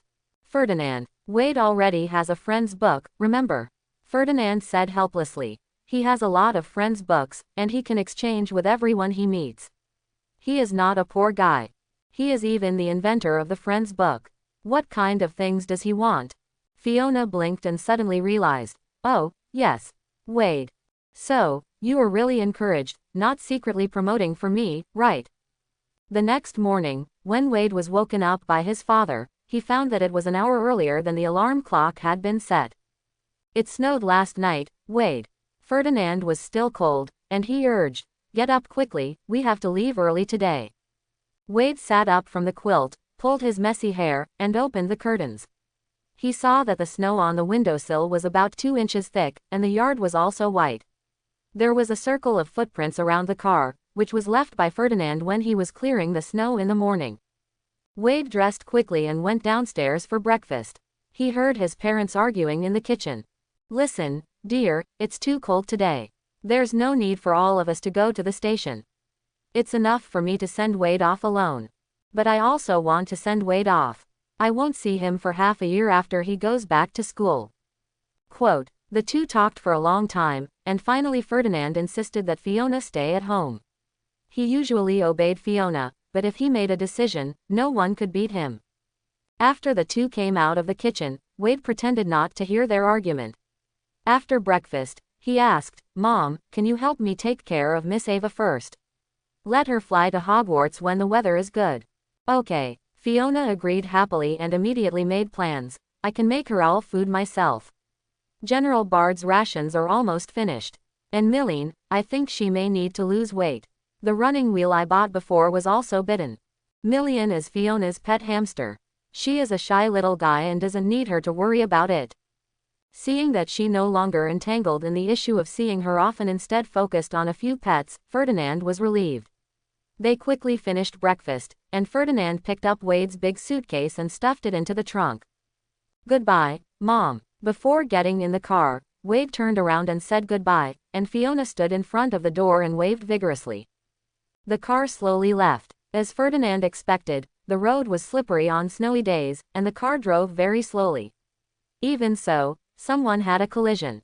2 cars stopped on the side of the road, and some broken parts were scattered on the snow. The car was very quiet. Wade looked out the window, and suddenly his eyes blurred. A gray car seemed to appear next to them as if squeezed out of the air. Ah, what happened? Ferdinand looked at the rearview mirror and caught his son's surprised look. Nothing. I seem to see a car rear-end collision. Well, it happens all the time. Ferdinand didn't get distracted and focused on the front, so as not to encounter an accident and not have time to brake. Wade watched the gray car next to him run parallel to them for a few minutes and then suddenly disappeared from sight. When he found it again, it just chased the car in front and drove through the intersection. The next second, the green light turned red. No one on the street noticed anything, including Ferdinand, who didn't notice the car that seemed to be jumping forward. If an ordinary person could see it, it would probably be regarded as a ghost story, right? Wade couldn't help thinking. The slowly moving car finally arrived at King's Cross Station, and it was still more than 10 minutes before the car started. Ferdinand took the suitcase off the car, put it on the trolley, and pushed it all the way to platform 9 3/4. When he got here, Ferdinand walked slower and slower, and finally had to stop. Vidkin held his hand. "Let's go in together, Dad," he said. Ferdinand smiled bitterly. "No, Vidkin, I'm not a wizard, I can't."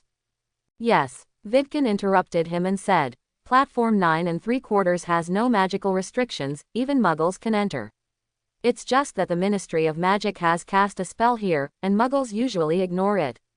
So, Ferdinand took a deep breath, staring at the brick wall in front of him with eyes as if looking at some monster. "I can also enter this platform." "Yes, come with me." Vidkin held his hand and led him forward. Ferdinand looked nervous, and when he was about to hit the brick wall, he couldn't help but close his eyes. Nothing happened. But the ears suddenly became noisy. A crimson train stopped at the platform, all the carriage doors were open, and children in Hogwarts uniforms leaned on the train windows to say goodbye to their parents. The platform was also crowded with people. Some children were running around in a hurry, and some were hugging their parents reluctantly. There were cats walking freely on the ground, and the owls in the cage turned their heads and looked around.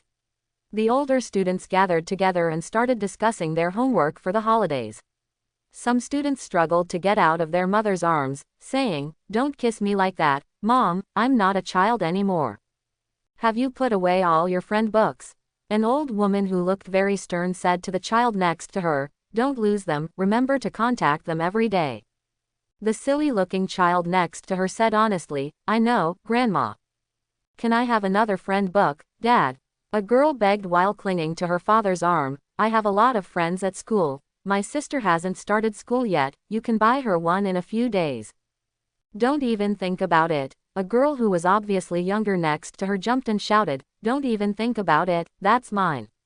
Looking around, at least 1 out of every 3 passengers was talking about the friend's book, and some couldn't wait to take out paper and start writing, indulging in online chatting. Some took out the friend's book every few minutes to see if there was any new message.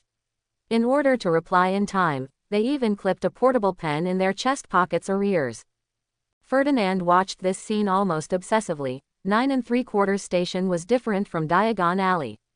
It was once the starting point of his dream magic, but it eventually shut him out.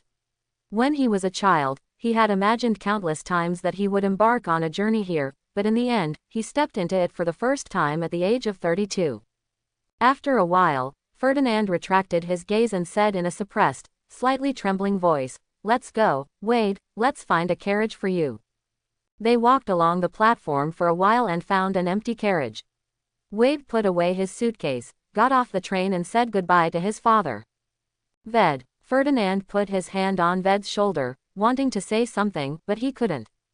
"Tell him to study hard. Ved has studied harder than anyone else. Tell him to build good relationships with others. Ferdinand has said this many times. Tell him, his parents will always be his backers, and he can ask his family for help no matter what problems he encounters." But Ferdinand knew clearly that he and his wife were completely powerless in the face of wizards. Even if Ved really asked them for help, what could they do for him except empathize with his pain? After a while, Ferdinand tightened his palm slightly. We are always proud of you, Wade. No matter what challenges you encounter, don't be afraid, don't hesitate, and ask the teacher for help in time when you encounter trouble, understand? Wade nodded, looked into his father's eyes, and asked softly, Dad, you didn't want me to go to Hogwarts at the beginning, right? Why didn't you stop it?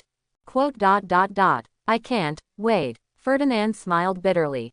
I want to, but I can't, because I have heard that if underage wizards cannot learn to control their magic, they will generate a dark force called Obscurus, destroy themselves, destroy everything. So he could only watch his son step into the slaughterhouse that was like a death harvester in his eyes with worry. Can't stop it. Can't stop it. Chapter 51. A sharp whistle sounded and all the train doors were closed. The front of the car sprayed steam and began to move forward with a clang. Wade waved out from the window and watched his father's figure gradually go away. He turned around and sat down, his heart heavy. The Book of Friends felt faintly warm. After opening it, I saw that there were several more sentences on the first page. Fiona. Is the road going smoothly? The train should have already departed, right? Fiona. Miss Ava seems a little unhappy. I think it may be because you didn't bring her with you. Fiona. Is it cold on the train? Wade smiled, took out his pen and replied sentence by sentence. Vede. We had a smooth trip. The train just left, and Dad should be on his way home already. If Miss Ava is unhappy, maybe you can feed her some dried fish. That was her favorite snack. I remember it was on the second floor of the cabinet. Or some scarabs or dried locusts, and she'll be happy too. Just don't eat too much, or it may cause gastrointestinal problems. Of course, you must know these.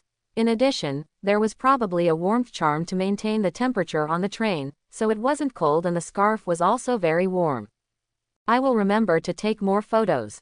Hi, Vader. When Vader was about to stop writing, Michael poked his head in and said happily, I knew you should be in this direction, guys, here. He waved in the other direction, then dragged the box into the car and said excitedly, It's big news, isn't it, Wade? What? Wade was a little confused. Of course it's the Book of Friends. Michael pulled out his wand, let the box float to the luggage rack and put it away. He sat down and said, Before school started, my parents were in a hurry to buy a copy. When they knew I had a whole copy in my hand, I was so surprised. But I thought it was a secret among SSC members, but I suddenly heard that it was on sale in Diagon Alley, so the rumor is true, right? What rumors? Wade found that after not seeing each other for 3 weeks, he couldn't keep up with Michael's topics. Oh, we've all heard about it. Some people came up to me and asked me, because they knew we were in the same grade. Theo also entered the door at this time, and continued, but I have to say, they all look like I didn't really believe it, I thought someone was lying. Hi, Vader. Long time no see. Ryan followed in and said, I guess you rarely look at the SSC chat page. Well, because I still want to read a book. Wade asked. I guess that's it, otherwise you wouldn't be able to say nothing. Ryan shrugged, let Theo explain, he knows better. Theo Mancini, although his surname is not among the legendary 28 saints, he is actually a pure blood and is relatively well informed. That's right. There were rumors before the Book of Friends came out. Theo looked at Wade and said, They said that there will be a new, cheaper, and more convenient communication method that may break the today's loose structure among wizards, makes the relationship between people closer. Michael said. I guessed at that time, whether they were talking about the Book of Friends. So even though he had a Book of Friends in his hand, he didn't dare to give it to his parents or friends. Instead, he kept it at the bottom of the box. Every day, he took out the Book of Friends and secretly chatted with his friends on the pretext of saying that he needed to study, and told them not to use the Book of Friends as a gift. The account is revealed. But at that time, except for Michael, whose friend list was all in his own hands, everyone else had at least given one page to their parents. So everyone hurriedly patched up the matter and told their parents to keep it a secret. Unexpectedly, after 2 or 3 days, the gossip seemed to spread all over the world, and everyone knew about it. In those days, our flow powder was used up several times faster than usual. Ryan said. Many people wanted to get involved. My father said he knew a pure-blood noble who tried every means to get it. Agency to the Americas. But the owner of Aslan's Magic Workshop, Marchione is a cunning and unpredictable character, this is my grandfather's assessment. Theo continued. He said that Marchione is like a hyena. If anyone messes with him, he will take the enemy's intestines out of his. Mancini's grandfather's words were actually more vulgar, and Theo was too embarrassed to repeat them, so he just kept it vague. No one dared to mess with Marchione, no one had ever taken advantage of him. However, some people said that Marchione also obtained the authorization for the Book of Friends patent from others, and the inventor also just a first-year student at Hogwarts. Theo looked at Vader. Someone is trying to find you like crazy. I was really afraid of hearing your name at that time, Vader. Ryan said with a bit of worry. Theo continued. But the great alchemist Terence Murray publicly stated at a banquet that the inventor was his student, and he would never tolerate anyone causing trouble to his students. If it would be considered an insult and a provocation to Terence Murray for anyone to go around him to find his students. Ryan added, it was only after this that I learned that Professor Murray has a very high status in some fields, and there is also Dumbledore in Hogwarts. At this point, a witch who was pushing a cart selling snacks passed by the door. They stopped talking and everyone bought some snacks. Then the interrupted topic continued. Professor Dumbledore also said that he hoped everyone could respect his students, otherwise he would have no choice but to defend the rights of his students. Suddenly everything was calm again. Theo said as he unwrapped the chocolate frog, I heard that those who have ideas are now looking for Marchione again. Maybe they think that the cost of provoking Marchione is lower. Oh, my chocolate frog. The frog jumped out suddenly, and Theo hurried to catch it but failed to catch it. Finally, Wade stopped it before it jumped out of the window. Thank you, Wade. Wade handed over the chocolate frog and asked, so, my name hasn't been spread? Most people don't know. Many of them thought I was a 6th or 7th grade student. Ryan said, but I guess it shouldn't be hidden from those pure-blood nobles, even if Professor Dumbledore and Professor Murray say so, but Wade, you'd better not be alone in school. Michael put his arm around Wade's shoulders and said with a smile, don't worry, we will be inseparable like conjoined twins. By the way, brother, it is rumored that Marchione spent a lot of galleons to buy the usage fee. Some people say that you are rich enough to rival a country, is that true? When the other two avoided the topic, he asked frankly. Wade tried to speak calmly and not to sound boastful. It's not that exaggerated, only 50,000 galleons. Michael grinned as if he had a toothache. 50,000 galleons. I have never seen so much money in my life. Theo smiled relaxedly. Some people say it's 1,000,000 galleons. What nonsense. Ryan suddenly pressed his shoulder, and Theo stopped talking immediately. There was a knock on the door outside the carriage. Boom, boom, boom. There was a gentle knock on the carriage door. Theo, who was near the door, stood up and opened the door. Hello. Wade and others heard voices coming from outside. Mancini, are you in this compartment? I heard Vader Gray is over here. It seems that I found the wrong one, I should go further ahead. The people outside were minding their own discussions and were going to look for him in other carriages, but an accidental glance allowed him to see Wade sitting inside. The student was startled for a moment, and the carelessness on his face turned into a warm smile in an instant. So you're really here. He squeezed past Theo and walked in with the other two people, as if they were familiar, and said, Hi, Gray, how was your vacation? Theo was squeezed into a corner and watched helplessly as three students who were much taller than him walked into the carriage. The space suddenly seemed cramped. Who are you? Wade raised his eyebrows slightly and was about to speak when Michael suddenly stopped him. He stood up and said with a smile, Long time no see, Pruitt. I heard you guys went to Iceland for Christmas. Pruitt then turned to look at him and said with a smile, Yes, I saw the impressive scenery. After I came back, I heard about the Book of Friends. He looked at Wade and said, It's so amazing. I immediately bought the full hardcover version of the Book of Friends. There are 12 books in total, corresponding to the 12 months of the year. Michael praised it cooperatively. As expected of the Pruitt family, even Marchione had to give in. We only got a limited edition copy. If we want to buy the second copy, I will have to wait until 2 weeks later. Don't worry, it won't be that long. As long as there is money to be made, Marchione will be as fast as riding a growling. Of course, only the first batch of December's limited edition will be sold, and only selling to a truly ancient and noble pure blood family is different from some, well, it's different," he said arrogantly, glancing at Theo as if casually. "The Mancini family is actually not that bad, at least much richer than the Weasley family. It's just that Theo was sorted into Hufflepuff and seemed to be labeled a fool and fool." He was immediately swept into the lower echelons of the contempt chain by these arrogant purebloods. Ryan's face was cold, and he was about to stand up, but Theo held his shoulders and stopped him from speaking. Michael didn't seem to understand what he meant and said with a smile, "The Pruitt family is indeed very old, these two are." The two people standing behind Pruitt kept looking at Vader with quite interested eyes, and sometimes looked at Michael. The two Hufflepuffs were completely ignored by them.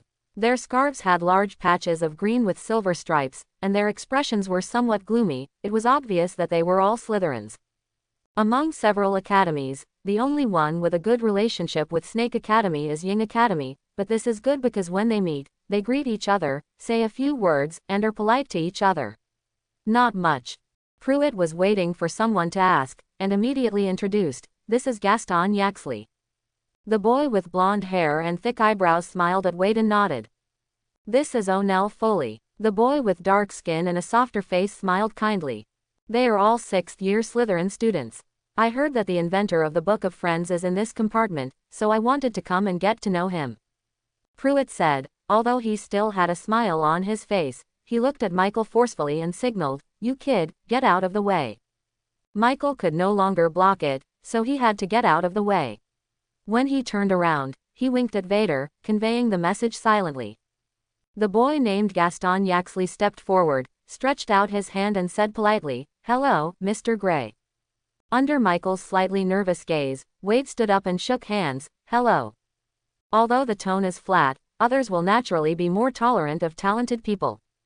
As long as you don't refuse in person, in Slytherin's eyes, it's a sign of friendship. A faint smile appeared on Yaxley's pale face. "I didn't expect the inventor of the Book of Friends to be so young. Ravenclaw has not had such an outstanding student for many years. Mr. Gray, you are truly capable and capable. Talented people will not be inferior to Terence Murray in the future. I think you need to be on a bigger stage to give full play to your wisdom." He paused and said in a long tone, "The Yaxley family is willing to provide you with some help." Although Pruitt was still smiling, a trace of jealousy could not be suppressed on his face. Michael looked at him, and then glanced at Foley on the other side. The Slytherin had an impeccable smile on his face, and no idea could be seen. "Thank you very much for your kindness. I am deeply honored," Wade said politely, "but I am only an apprentice in alchemy, and I am far from being able to compare with Professor Murray. Of course, there is no doubt about Professor Murray's level, but I admire your future even more." Yaxley's words were unintentionally condescending. Although the alchemy level in the Book of Friends is very basic, many 6th and 7th grade students we are all capable of doing it, but what's more worthy of admiration is this wonderful idea. How did you come up with it? Vader nodded and said, "Speaking of this, I'm not actually the first. Do you know about the Muggle Internet?" Muggle. The faces of the three people changed almost at the same time, as if they had heard some polluting term. "Yes," Wade smiled and said, "the core protocol of Internet communication is TCP/IP protocol. By dividing the data into data packets for transmission, the client sends requests to the server, receives and parses the server's response. The server then returns the processed results to the client. The instruction sequence of the operation and the original data are in the process of input." Wade politely popularized the working principle of the computer, and then talked about the Internet, cloud computing, electronic chips, wide area network, data plane and other messy concepts, and also talked about the future of e-commerce, the deep integration of artificial intelligence and big data, blockchain technology and digital currency. He was the only one who spoke in this carriage, and everyone else opened their eyes blankly, as if they had become ignorant babies. Including some students who came here after hearing the news and wanted to meet Wade Gray. They all stood at the door and dared not come in, as if there was some strange seal here. When Wade stopped for a while, the three people who had resisted interrupting him out of politeness immediately stood up and said goodbye. Their faces were pale as if they had just been washed by a rainstorm. Their backs even looked a bit embarrassed as if they had fled in a panic. Theo walked over to close the door, and saw that the few people in the corridor hurriedly avoided his sight, as if they were afraid that he would pull them in and start to fill their brains with magic sounds. Theo closed the door and locked it with a spell, and the 4 people laughed at the same time. Wonderful, so wonderful. Michael couldn't help giving a thumbs up. I thought you would just push it back. Vader didn't know when he made this Gryffindor impression on him. How much Slytherin holds grudges, just look at Malfoy and Potter. Vader shrugged, used a spell to isolate the sound of the carriage, then poured himself a glass of water, and said, I don't want to be in school. I was harassed by them every day. Theo nodded. You're right, Yaxley is a person who takes revenge, and unlike Malfoy, who likes to use some despicable means, even the professor has never caught him. His handle, Ryan, it's time for you to control your temper. Ryan curled his lips, neither agreeing nor objecting, and then asked, Vade, can that muggle computer really do that? He carefully recalled what Wade said just now, and finally extracted a small part of the content that he could barely understand. They can buy everything from all over the world at home. Wade smiled. Actually, the earliest online shopping started about 10 years ago, and it will definitely develop more conveniently in the future, but I actually don't know much about this aspect. Wade is not an expert in computers. In his previous life, he was only at the level of an ordinary college student. Most of the C language programming he learned was returned to the teacher after the exam. Reborn in this world, because he understood the future development of computers, Wade thought about delving into this technology and making WeChat, Douyin, shopping websites, smartphones, etc. available in advance, so that he might be able to become a world's richest man. But Wade's studies had just begun, and he received the admission notice to Hogwarts.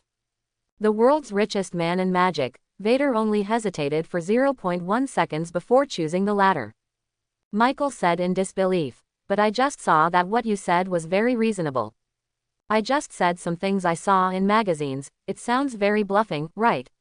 Wade leaned on the carriage and said with a smile, you don't understand, and Pruitt and the others must not understand either.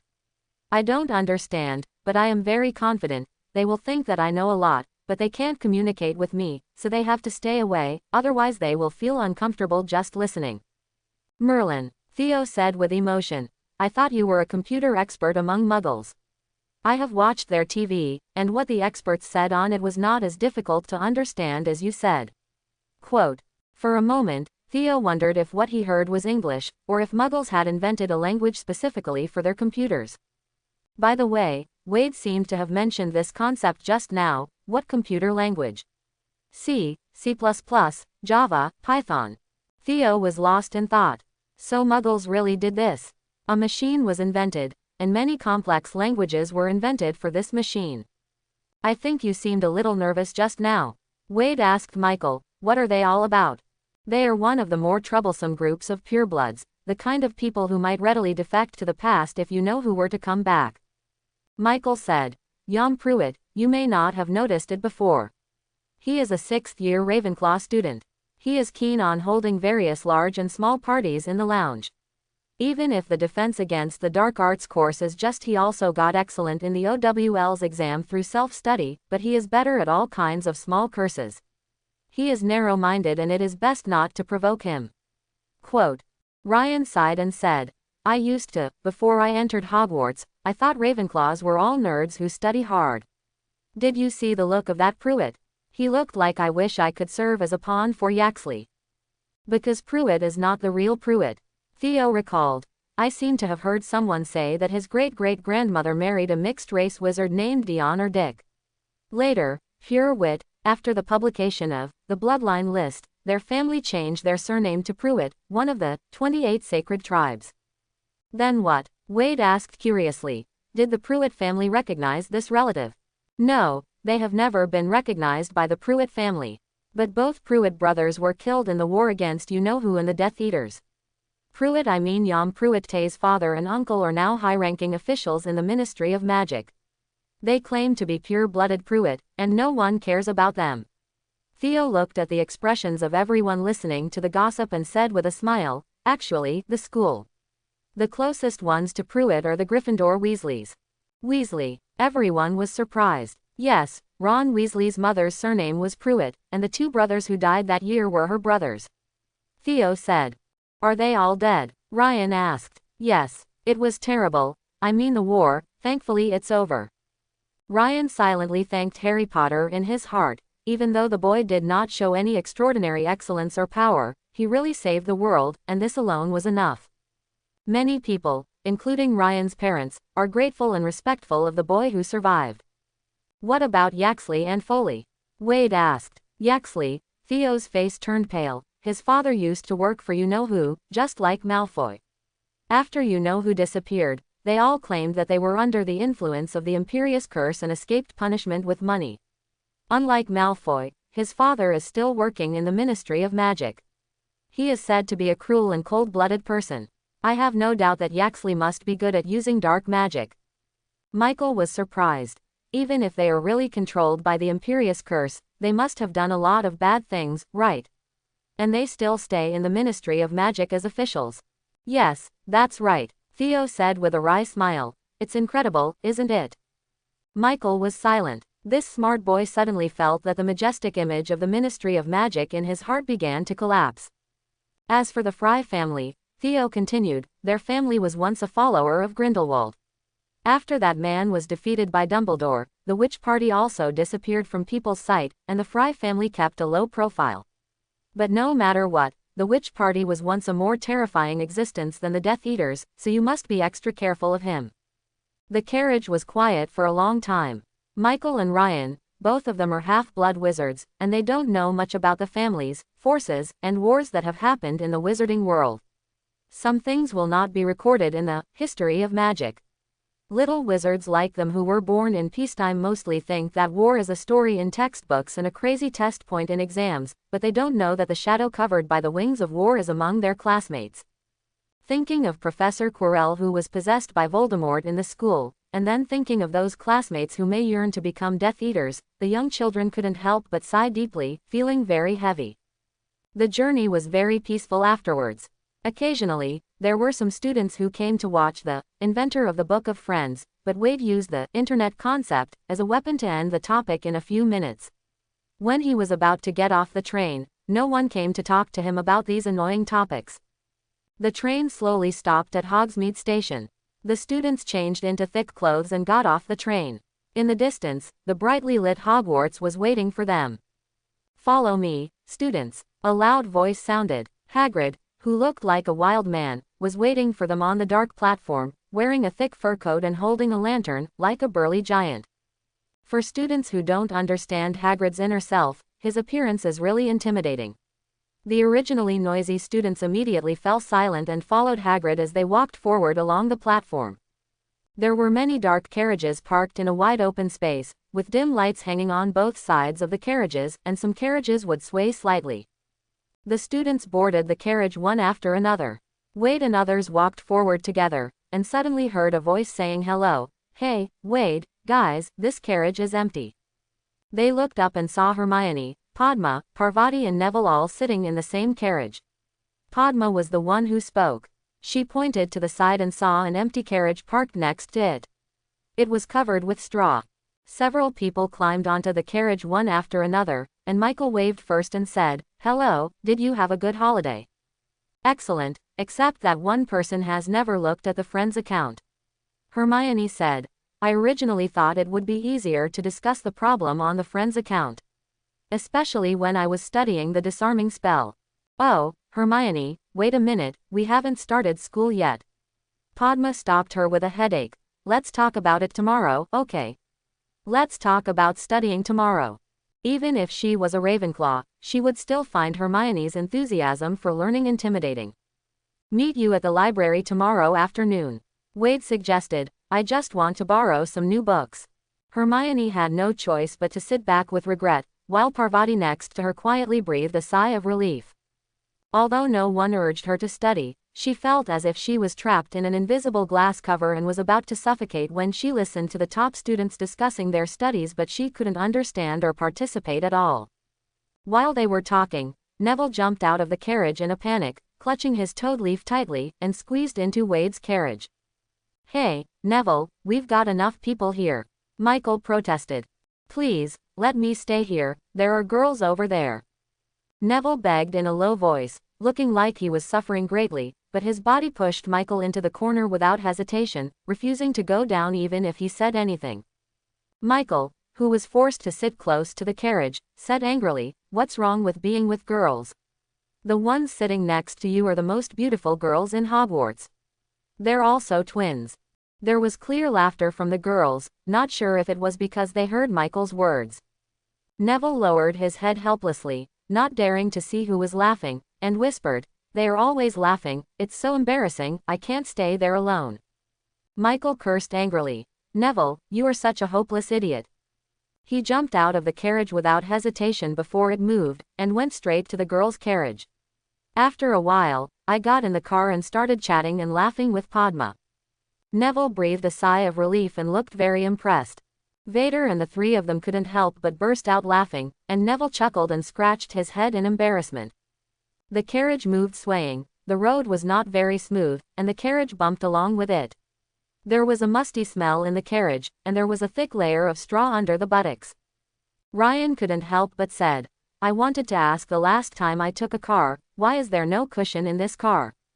When they went home for Christmas, they also took these carriages to Hogsmeade Station. However, when they left the academy, they were with people from their own academy and had no chance to get together. Theo guessed, "Maybe it's to follow tradition, it's not like there's no funds, right?" Anyone who has seen the scene at Hogwarts during normal meals will not think that the school cannot afford a few soft cushions. A school that provides food and accommodation and does not charge tuition fees, what else can we ask for? Just think of it as a test for us," Wade said, lighting the straw pile on the car with his wand, and the withered yellow straw suddenly turned into a thick cushion. Several people touched the mats and said enviously, "Oh, the transformation technique is so difficult." Under Vader's guidance, their grades in the charms class were all good, but most of the transfiguration classes had to be done on their own, and Vader couldn't put firm beliefs and clear images into their minds. "Do Muggle schools charge fees?" Theo asked curiously.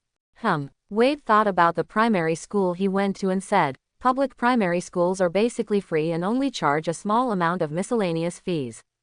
But private schools cost at least £10,000 a year." £10,000. Theo was confused. "How much is this?" "About 2,000 galleons, Vader said. Theo was stunned. "It's so expensive, Muggles are really rich." Even if he was a pureblood, it would be impossible for his family to spend 2,000 galleons a year to send him to school. Maybe he would have to be as rich as the Malfoy family to afford school, right? "Most Muggle students also go to public primary schools," Wade said. "Speaking of which, these carriages in the school are really good and can drive automatically. Are they also alchemy items?" Ryan asked curiously. Neville suddenly raised his head, pursed his lips, and wanted to say something, but held back. "No, it seems like there is an invisible horse pulling." Michael probed his head. "Listen carefully." Several people held their breath and listened carefully. The invisible creatures in the air heard the sound of hissing, breathing, snoring, and the sound of wings flapping the air. "A horse that can be invisible." Ryan frowned and thought, "I seem to have seen this kind of creature in some book." "It's Thestrals." Vader revealed the answer. "Yes." Ryan clapped his hands excitedly. "It's the Thestrals. Legend has it that only people who have witnessed death with their own eyes can see them, that's why we can't see them."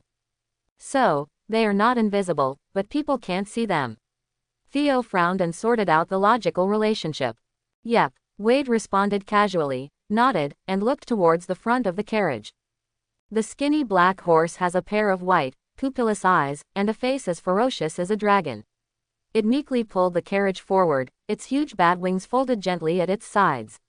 Maybe it was because Ryan's voice was a little loud, so it raised its head uneasily and sped up its pace slightly. The wheel turned creakingly and finally stopped in front of the stone steps of the castle. Vader jumped out of the carriage. "The night air is very cold, and the breath you exhale turns into white mist." He turned around and met Yeki's pale, empty eyes. "This feeling is very strange." No wonder that in ancient times, people equated seeing the Thestrals with seeing death, and believed that the Thestrals would bring disaster to those who saw them. "What are you waiting for, Wade?" Ryan patted his back, stamped his feet and said, "It's really cold today." The students stepped on the snow and stone steps and couldn't wait to enter the castle. At the corner of the foyer, Filch glared angrily at the children who had brought muddy water into the castle. The lights in the auditorium were brightly lit, and the house elves still prepared a sumptuous dinner. Dumbledore sat on the teacher's bench and looked at the new students with a smile. In the early morning, the bedroom was still dark. While Wade was sleepy, he suddenly felt someone looking at him. In the dormitory where he was alone, the sight that did not belong to him was particularly obvious. Wade opened his eyes drowsily, and suddenly saw a row of huge, shining eyes in the darkness, like small lanterns floating in the air. Boom! His heart twitched violently. Vader sat up suddenly, subconsciously grabbed the wand and pointed it at him. Who is it? Mr. Gray is awake. The house elf's shrill voice sounded. Zoe knows that Mr. Gray will return to the castle today, and Zoe has been waiting. His slender fingers snapped in the air, and the oil lamp in the dormitory immediately lit up. The three house elves stood side by side on the floor in the center of the dormitory, not realizing how scary it was for them to appear like this in the middle of the night. They looked at Vader with a warm smile on their faces. Wade felt that his rapidly beating heart almost hurt his ribs. He took a deep breath, his cold fingers gradually became warmer, and his scalp still had a tremor like an electric shock. Zoe, Happy, Phil. Wade said as calmly as possible. Long time no see, why did you suddenly show up in the middle of the night? The elves bowed deeply, swayed their big ears, and said happily. It's like this, for Christmas, Phil received another gift from Vader Gray. But Vader Gray must have noticed, he didn't get a gift from Happy. It's not that there are no gifts, but because Zoe has prepared a better one. Phil wanted to give Wade Gray the gift he really wanted. But what did Wade Gray want? Phil thought and thought. While cleaning in Ravenclaw Tower, Hubby heard the words of the first years, and then Hubby finally knew. The three house elves smiled happily and said in unison, Wade Gray will definitely want a broom. I do want it. Wade sat on the bed and looked at them and said, but the school regulations prohibit freshmen from bringing brooms into the school. Otherwise, he could actually buy a new one himself during the Christmas holidays. There are indeed rules, but Vader Gray will not break the rules. Zoe opened her arms and said, because the broom is already in the school, Vader Gray just uses it. As long as the first-year students perform well in the flying class, it is of course possible for them to borrow the upperclassmen's broomstick to fly for a while after class. When the Quidditch teams of various colleges are training, there are often some little wizards waiting around the field, just to wait for them to finish training and borrow brooms to have fun. But it is impossible for a house elf to steal a student's broom, nor to give him a school broom as a gift. Did you find a lost broom? Wade looked at the elves and asked in surprise. More than one. Happy waggled his ears. There are several. A broom without an owner. Come with Zoe, Vader Gray. The elf pulled his finger and said, Zoe wants to take Vader Gray to get his gift. Oh, okay, wait, let me put on some clothes. Wade lifted the quilt and sat up, looking at the elves again. Can you guys step away for a while? On a January morning, the sky was very dark, the cold wind blew against the windows, and there was even a layer of frost condensing on the windowsill. Vader followed the three house elves and walked in the empty corridors of the castle, and could clearly hear the echo of his own footsteps. It was almost early in the morning, and even Filch was not patrolling around, waiting to catch students who violated the curfew. It seemed that Vader was the only one left in the entire castle, as if he was walking in an ancient oil painting. Vader, who was wearing thick clothes, looked at the house elf who was still wearing only a thin tea towel, and couldn't help but ask, you guys are wearing so little, don't you feel cold? Phil shook his head and said, it's not cold. Phil can adapt to different environments, summer, winter, very cold, very hot, whatever. What a strange creature. Vader looked at them deeply. What a strange and powerful creature this is. It does not rely on a wand like a wizard. It is born with the ability to cast spells without a wand. It also possesses outstanding and unique magic. It has powerful magic power and can also operate without limit. If wizards hadn't planted thoughts of absolute obedience, and house elves must be enslaved by wizards, in their genes or souls, they might be more dangerous to wizards than fire dragons. In history, goblins have had many rebellions, always fighting for the rights of the race. But even if house elves are abused and killed by wizards, they will not resist, or even disobey their master's orders. Therefore, Ordinary wizards almost always look forward to having their own house elves, but wizards who have house elves rarely treat them well. These house elves who belong to Hogwarts are treated well among their kind, at least the students do not take pleasure in abusing them. Vader lowered his eyes and followed the elves along the corridor for a long distance, sometimes going down 2 flights of stairs, sometimes going up several floors, and then arrived near Gryffindor Tower. The empty corridor had a white wall with nothing on one side, and on the opposite side was a tapestry of a giant wizard in a hat teaching the trolls how to dance ballet. The trolls all turned their heads to look at them. Wade suddenly thought of a place, and he suddenly felt a great expectation in his heart. He asked softly, "What is this place?" "The Come and Go Room, Mr. Gray." Zoe said. "We also call it the Room of Requirement. It will only appear when others really need it. You need to walk through this wall 3 times and concentrate on what you need." Habby said, and walked to the front of the wall, muttering to himself, "Habby needs a place to hide things, a place to hide things, a place to hide things." He walked back and forth, and when he passed by for the 3rd time, a smooth door suddenly appeared on the wall, with a shiny and warm copper handle on the door. Phil stood on tiptoe, pulled the copper handle hard, and the door was slowly opened. Wade couldn't help holding his breath.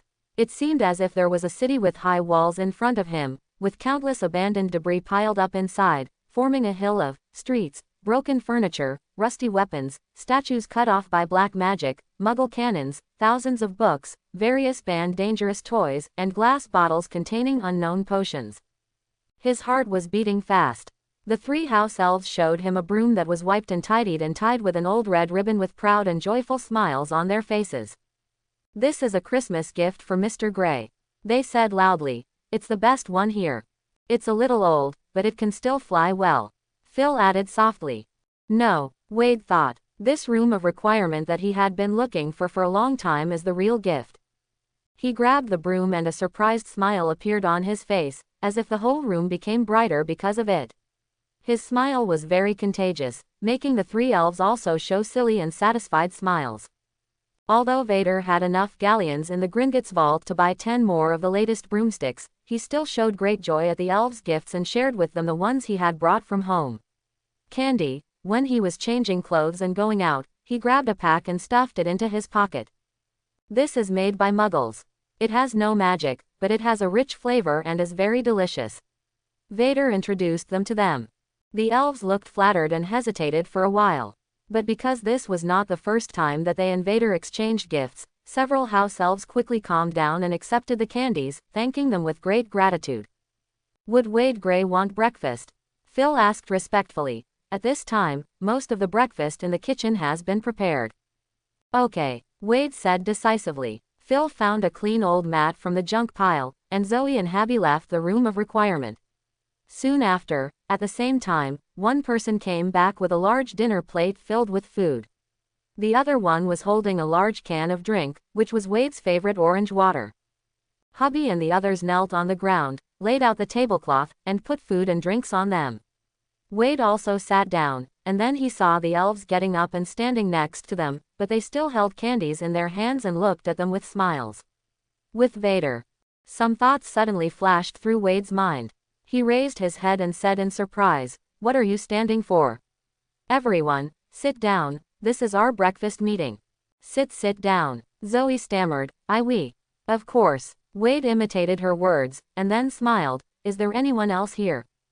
The 3 house elves looked at each other, their expressions even more excited than when they received Vader's gift for the first time, as if sitting down was an unimaginable honor. But they seemed to have their hands and feet tied up. They didn't move for a long time, and their big eyes were a little frightened. Wade emphasized his tone slightly and invited again, "Please sit down, aren't you willing to have breakfast with me?" "Of course, willing." Zoe struggled to breathe as if out of breath, and then carefully sat down next to Wade. Then came Happy, who acted a little braver and sat down opposite Vader, hand and foot. Then there was Phil, who swayed, and with the encouragement of his 2 companions, he sat down in the corner, his slender fingers unconsciously clasping the tablecloth. Then, Vader looked at the 3 house elves and announced, "Let the breakfast party begin." He took the lead in picking up the meat pie, and then gave one to each of the elves, and ate them casually. After a while, there was a faint sound of sobbing in the air. Big tears fell from the house elf's tennis ball-sized eyes. Weird, so weird, hubby choked while wiping his tears. Habby is very happy, why are he crying? Vader said nothing and touched its ugly little head with pity.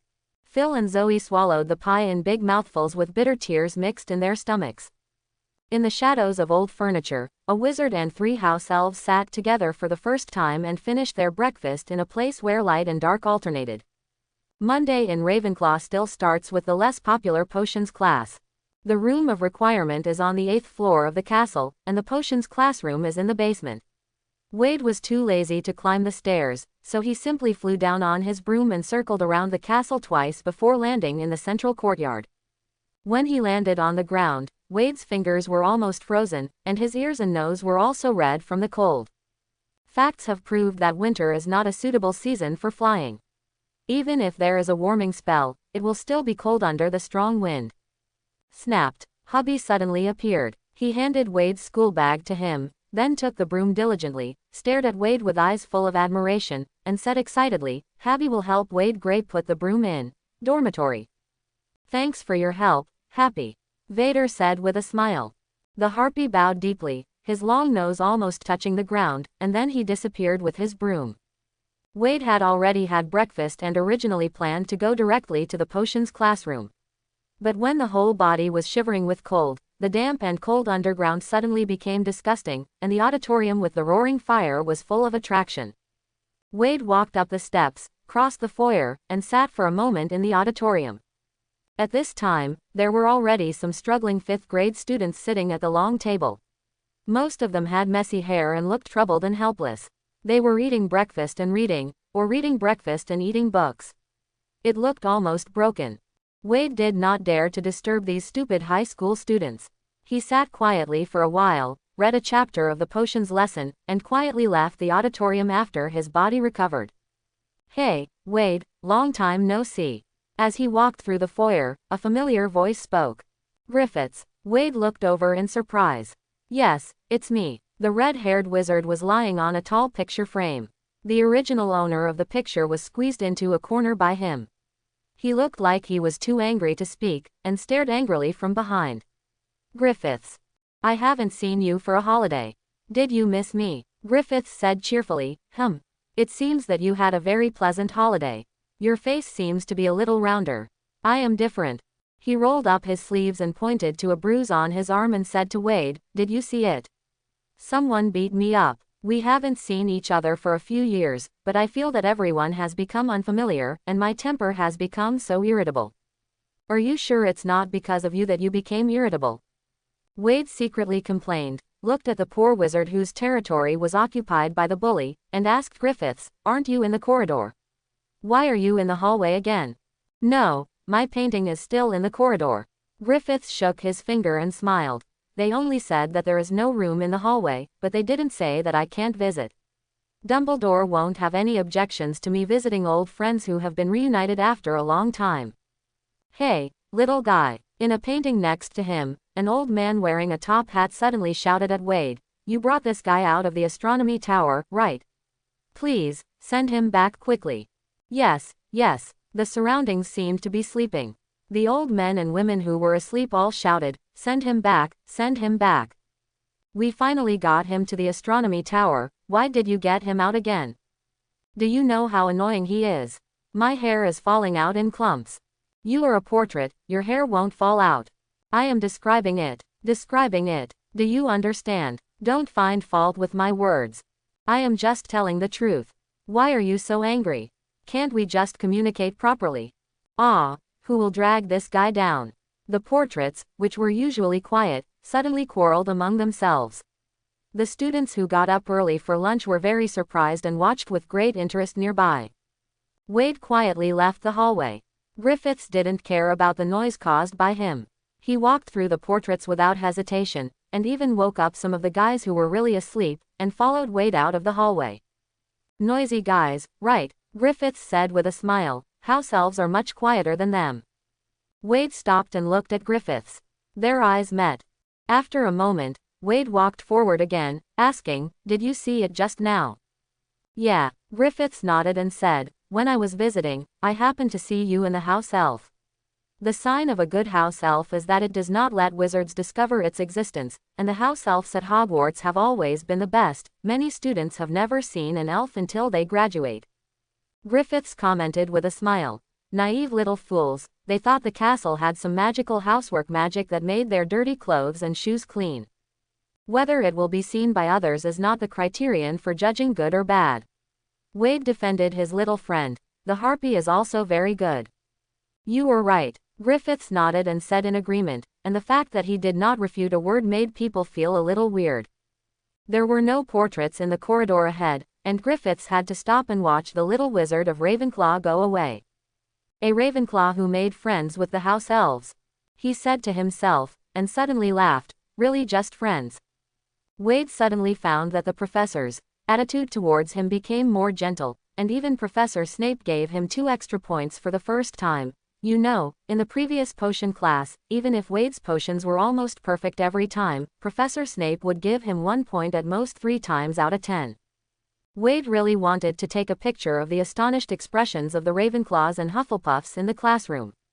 Professor McGonagall, who was always strict, also let Wade stay alone after class and gave him a list of books. Transfiguration is the most magical magic, Professor McGonagall said with a smile. If you can read these books carefully and understand them deeply, you will definitely go further on the road of transfiguration. Thank you, Professor. Wade looked at the list of books. He had not read most of them, but the last few books seemed to be in the forbidden area of the library. That's right. When you finish reading the previous books, you can come to me. Professor McGonagall looked at him expectantly and said, I will sign your approval slip. Professor Flitwick naturally needs no mention. He promised that Wade could borrow any book from his private library at any time, and every time Wade went to ask questions, the candies and desserts on Professor Flitwick's table would be more abundant than usual. Professor Sprout's smile became more friendly, and she also lent Wade a few books on herbology after class. So Wade's time began to become more and more tight. In the morning, he would fly directly from the tower to the 8th floor of the main tower on his broomstick, and one of Zoe and the other 2 would rush to help him return the broom to the dormitory. He would transform the room of requirement into a fitness equipment or a swimming pool to exercise, and then transform it into a study to read books, prepare for his homework, and then have breakfast. During this time, there was always a house elf guarding nearby. If someone passed by nearby, they would remind him in the friend book to prevent him from bumping into anyone when entering and leaving the room of requirement. After that, if he had classes, he would naturally go to the classroom first. When he had no classes, Wade basically spent all his time in the room of requirement. If he wanted to practice magic, the room of requirement could provide relevant books and targets for spells. If he wanted to practice potions, there would be various types of crucibles, scales, fuels, measuring cups, etc., but he still needed to prepare the materials in advance. If he wanted to study alchemy and the gifts and tests given to him by Professor Murray, the various alchemy equipment was even more complete than that of Professor Murray. After dinner and before curfew, this is almost the fixed activity time of SSC. They gather in the Umbrella House to practice spells, complete the homework that has not been completed during the day, discuss and solve problems with each other, or just sit together and chat. In fact, with Wade's advanced learning progress, none of the SSC people can provide any valuable help to his study. This can be regarded as Wade's personal after-school tutoring class, and it doesn't charge money. But not everything needs to be thought from the perspective of mutual use and utilitarianism. The time spent with these partners is also very precious to Wade.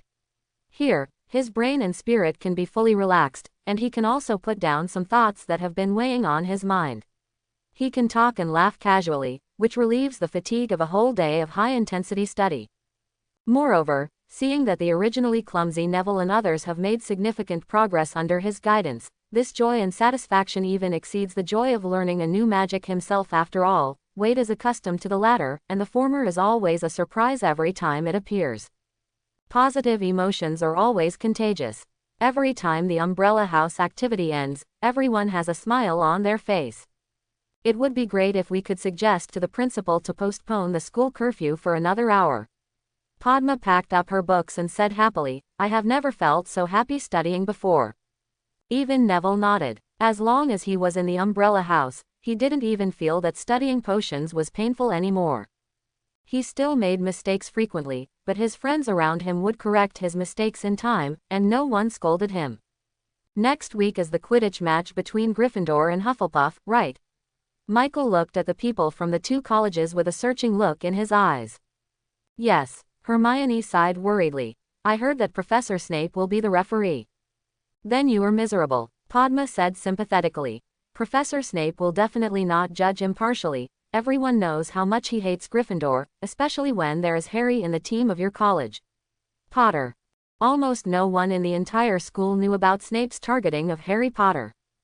But several people who had been to the principal's office last time looked at each other with similar understanding in their eyes. At noon the next day, Hermione gave a signal in the auditorium, and several people gathered in the umbrella house with tacit understanding to talk about this matter.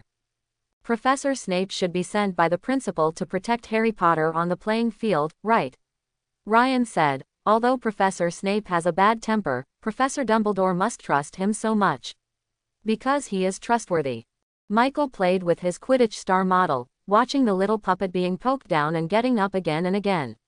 He added with a smile, of course, point deductions and protection, these two things can be done at the same time without conflict. Ryan sighed. There are so many professors in the school, why does the principal send the one who hates Harry Potter the most? Wouldn't this be more beneficial to you? Michael asked nonchalantly. That's right, but I think Cedric and the others would also prefer a fair game. Ryan said seriously. Well, it's indeed Hufflepuff. Michael sighed. Ryan said angrily. Don't think I don't know that you actually mean to say I'm stupid. Ha ha ha, how could that happen? Michael said with a dry smile. Anyway, if it was Ravenclaw, he knew that his college would not miss such a great opportunity. Actually, Vader, I want to ask, Hermione was a little embarrassed and said with some pleading, can Harry also join the SSC? The air suddenly became quiet. Ryan was a little uneasy. He saw the smile on Michael's face suddenly disappear, and he just looked at the brown-haired girl and then at Wade. Vader's expression didn't change at all, and he even agreed simply, of course, Harry Potter is not a difficult person to get along with.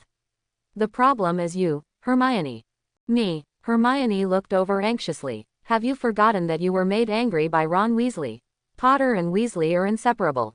If he joins, he won't hide it from Weasley. Are you ready to forgive him? Vader asked gently. It seemed that he didn't have any objections, and all his considerations were based on concern for Hermione's mood. Oh, this. Hermione breathed a sigh of relief and smiled relievedly. That incident has long since passed, and he also wanted to remind his friends later, didn't he? Although it didn't help, this after getting along for a while, I think Weasley is not that annoying anymore. It's impossible to hold a grudge for a lifetime just because of a quarrel, right? I think it's good to turn enemies into friends. Ryan took the initiative to speak to ease the tense atmosphere, and Ron Weasley's brothers are all excellent, so he must have a very outstanding side, right? This, Hermione probably doesn't agree very much. After she felt relaxed, she couldn't help but want to explain a few more words. Actually, I didn't intend to bring them in. Ron noticed that Neville had made great progress and asked him several times, but Neville didn't say anything. But you all know that Harry, if the Death Eaters and the you-know-who come back, Harry will be the first to be found, but he is not very outstanding in studies, his grades are so-so, and he has no spells taught in class. If you are familiar with it, you have to go to Quidditch training regularly. In Hermione's eyes, Harry Potter turned out to be a scumbag who had an empty reputation but didn't study hard at all. Later it was a good scumbag who has a decent personality but still doesn't work hard enough. When he truly realized that Harry Potter lost his parents because of the war, and that his life is still being threatened by Voldemort and his remnants. Harry Potter had an aura of little pitiful in Hermione's eyes. What's the difference between having poor grades and being a little playful? How gratified his parents must be to see him growing up so happily and healthily. But then, Hermione felt even greater anxiety. She was a person who was prone to anxiety. Thinking that Voldemort was close at hand, Quirrell was watching with eager eyes, and Dumbledore had mysterious and unknown plans, but Harry was just fooling around all day long, either piecing together his homework or borrowing other people's to copy. Hermione almost wanted to pry his head open and tuck her own anxiety into a ball.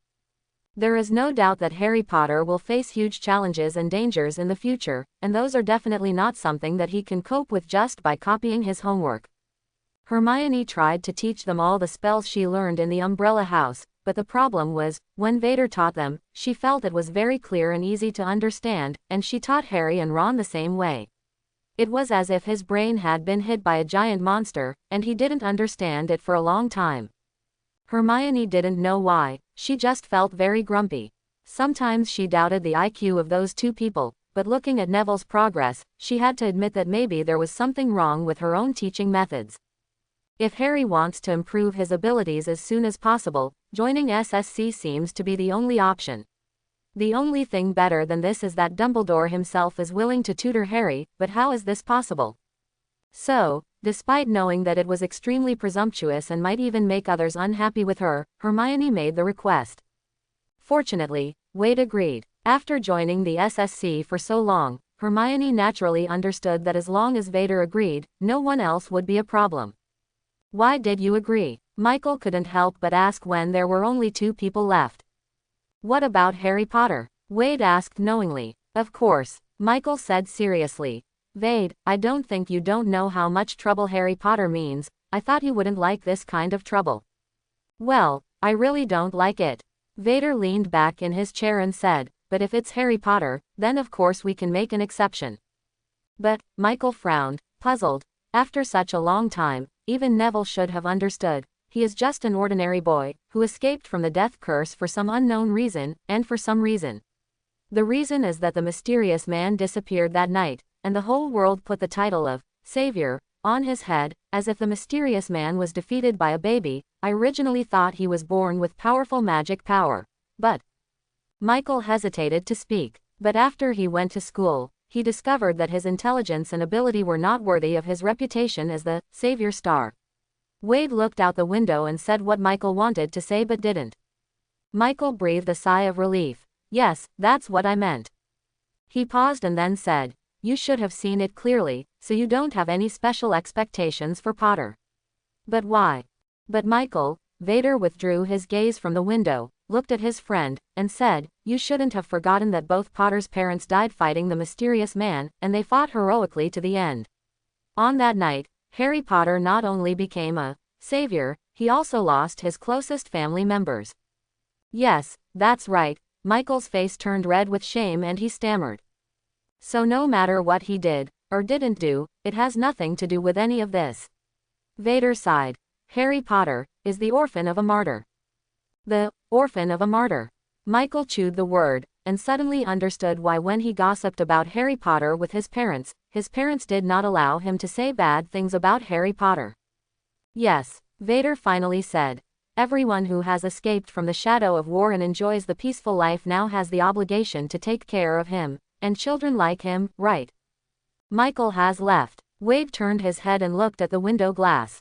The figure in the glass has a pair of gray eyes. They are neither as deep as black eyes nor as bright as blue eyes. They are more like a quiet lake in autumn and winter, without any strong emotions. Sometimes, people who look at him will have a particularly cold feeling, and people can't help but guess whether he is equally cold in his heart. Through the reflection on the glass, you can see on the grounds outside the castle, a group of students carrying brooms, braving the rainy weather, walking across the lawn back to the castle. Their faces and bodies were covered in mud, as if they had rolled in the quagmire. They couldn't even see their faces clearly, but the thinnest figure among them was still particularly conspicuous. Then, a man in a turban shrank from the cold and trotted across the field of vision. After a while, another black bat-like figure strode into the castle.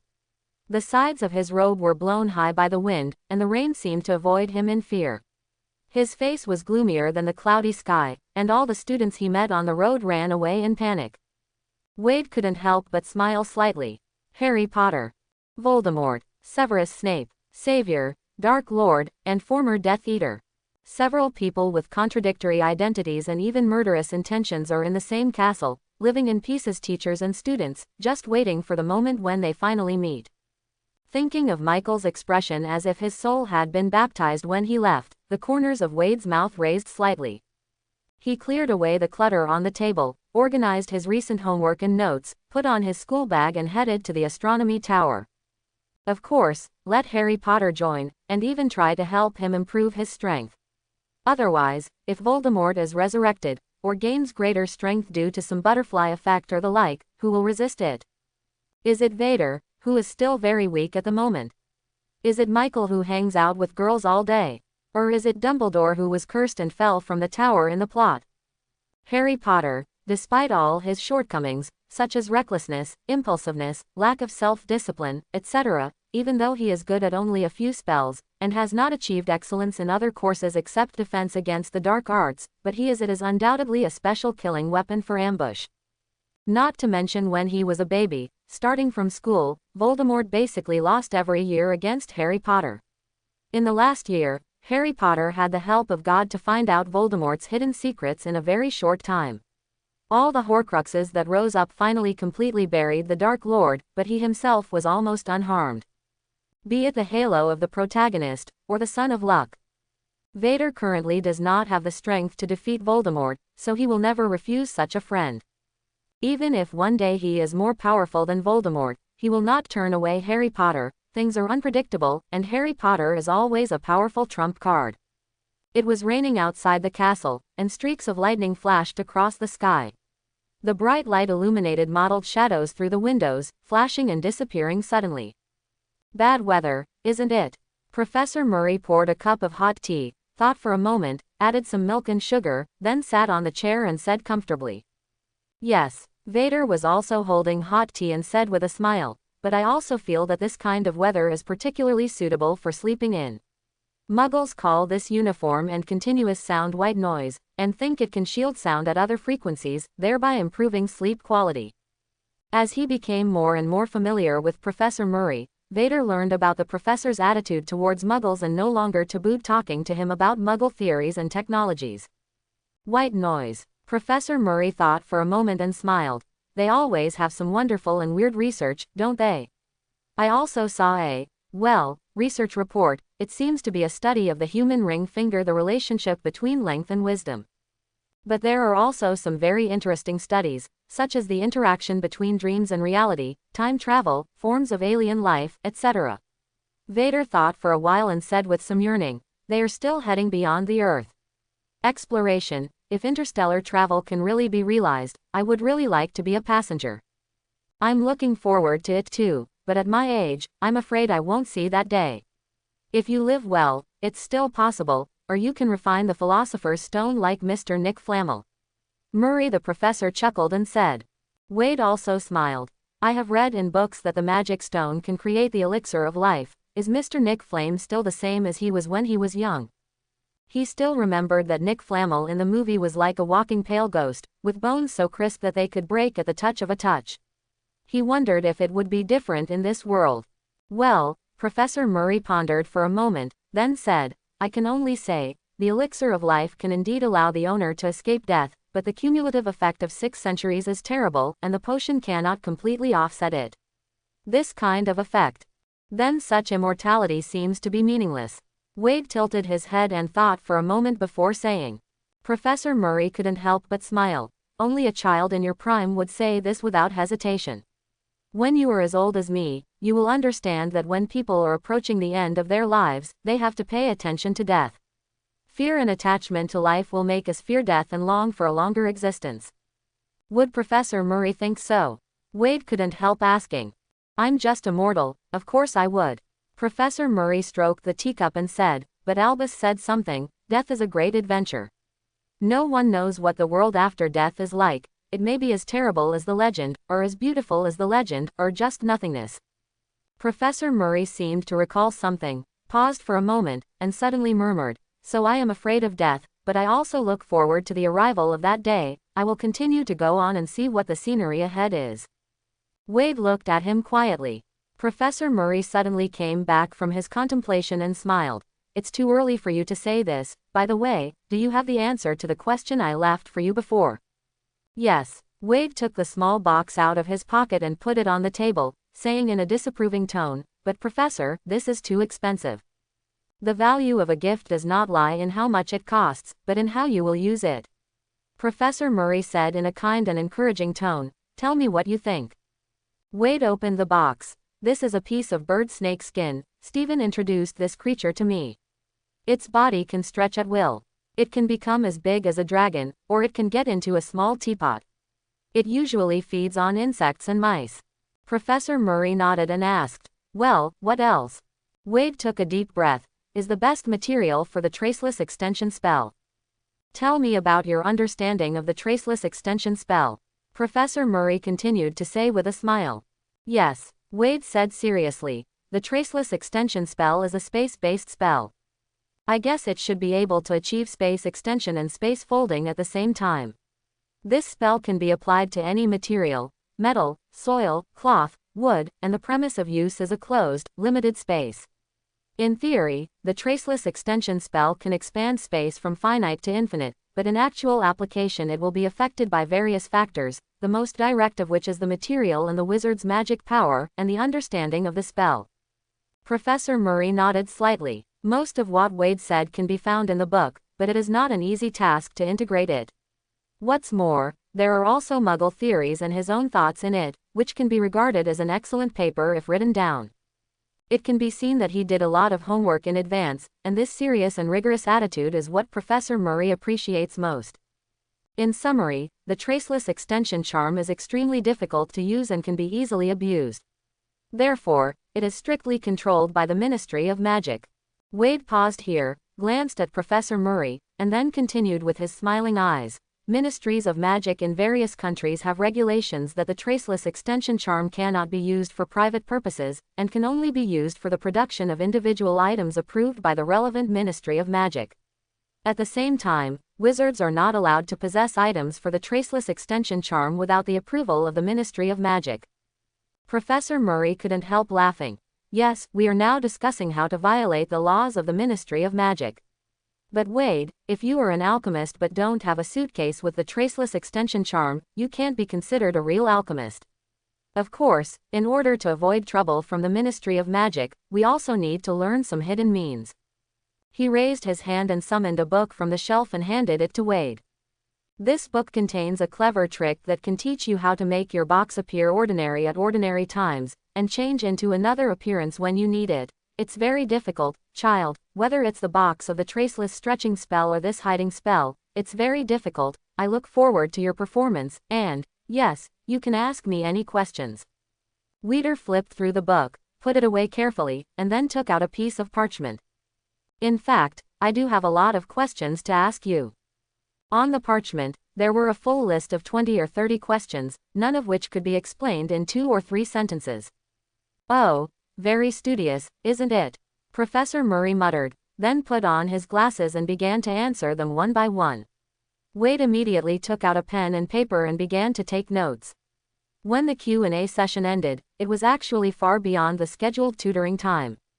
"Professor," before leaving, Wade said again, "I actually have one more thing." "Well, what?" Professor Murray was already a little tired, but still said patiently. "It's like this. I took some time to make a box these days. I would like you to help me see if there are any flaws." Wade pulled out a long oak box from the bottom of his school bag. It looked ordinary, and there was not even any obvious trace of magic. Professor Murray chanted a spell and checked it carefully. Can it block the smell of magic items? No, it should be said to be isolated. There are also anti-theft spells, anti-Alaho opening, curse-breaking spells, anti-evil spells. He looked at Wade in surprise. "Are you going to collect some powerful black magic items?" Wade smiled a little embarrassedly. "Actually, I want to borrow some books from the restricted area, but I heard that some books themselves come with powerful black magic, and they will be affected as long as they are close to them." Professor Murray laughed out loud. "Oh, Wade, my child, you are a little too cautious." He laughed for a while, and seeing Wade getting more and more embarrassed, he wiped the tears from the corners of his eyes and said, "Don't worry, when the books in the restricted area are borrowed by students, Madam Pants will do some processing to avoid any bad influence on the students." Wade blushed slightly, and said a little frustrated, "So, did I prepare this box in vain?" "Oh, it's not that bad. It is always better to be cautious." Professor Murray comforted him. Your box is made perfectly. Most of the black magic items can be completely isolated and will not have any adverse effects on the outside world. At least when you go to bed at night, you can use it to pack dangerous books.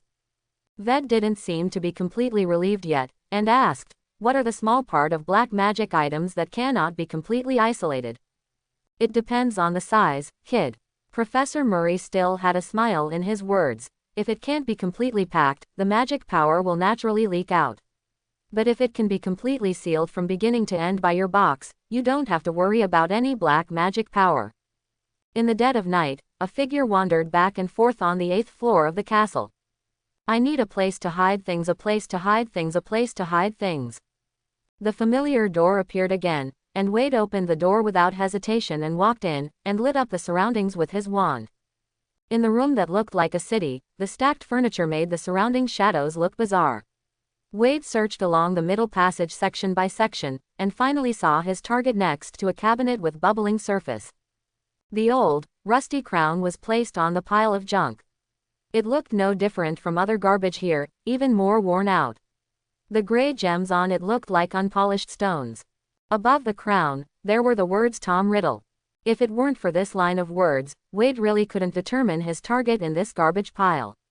Because he vaguely remembered that the crown seemed to be placed in a box, and it looked gorgeous, not this gray appearance. But in any case, the memory of more than 10 years ago was unreliable, but his eyes did not deceive him. Wade opened the box and put it on the ground.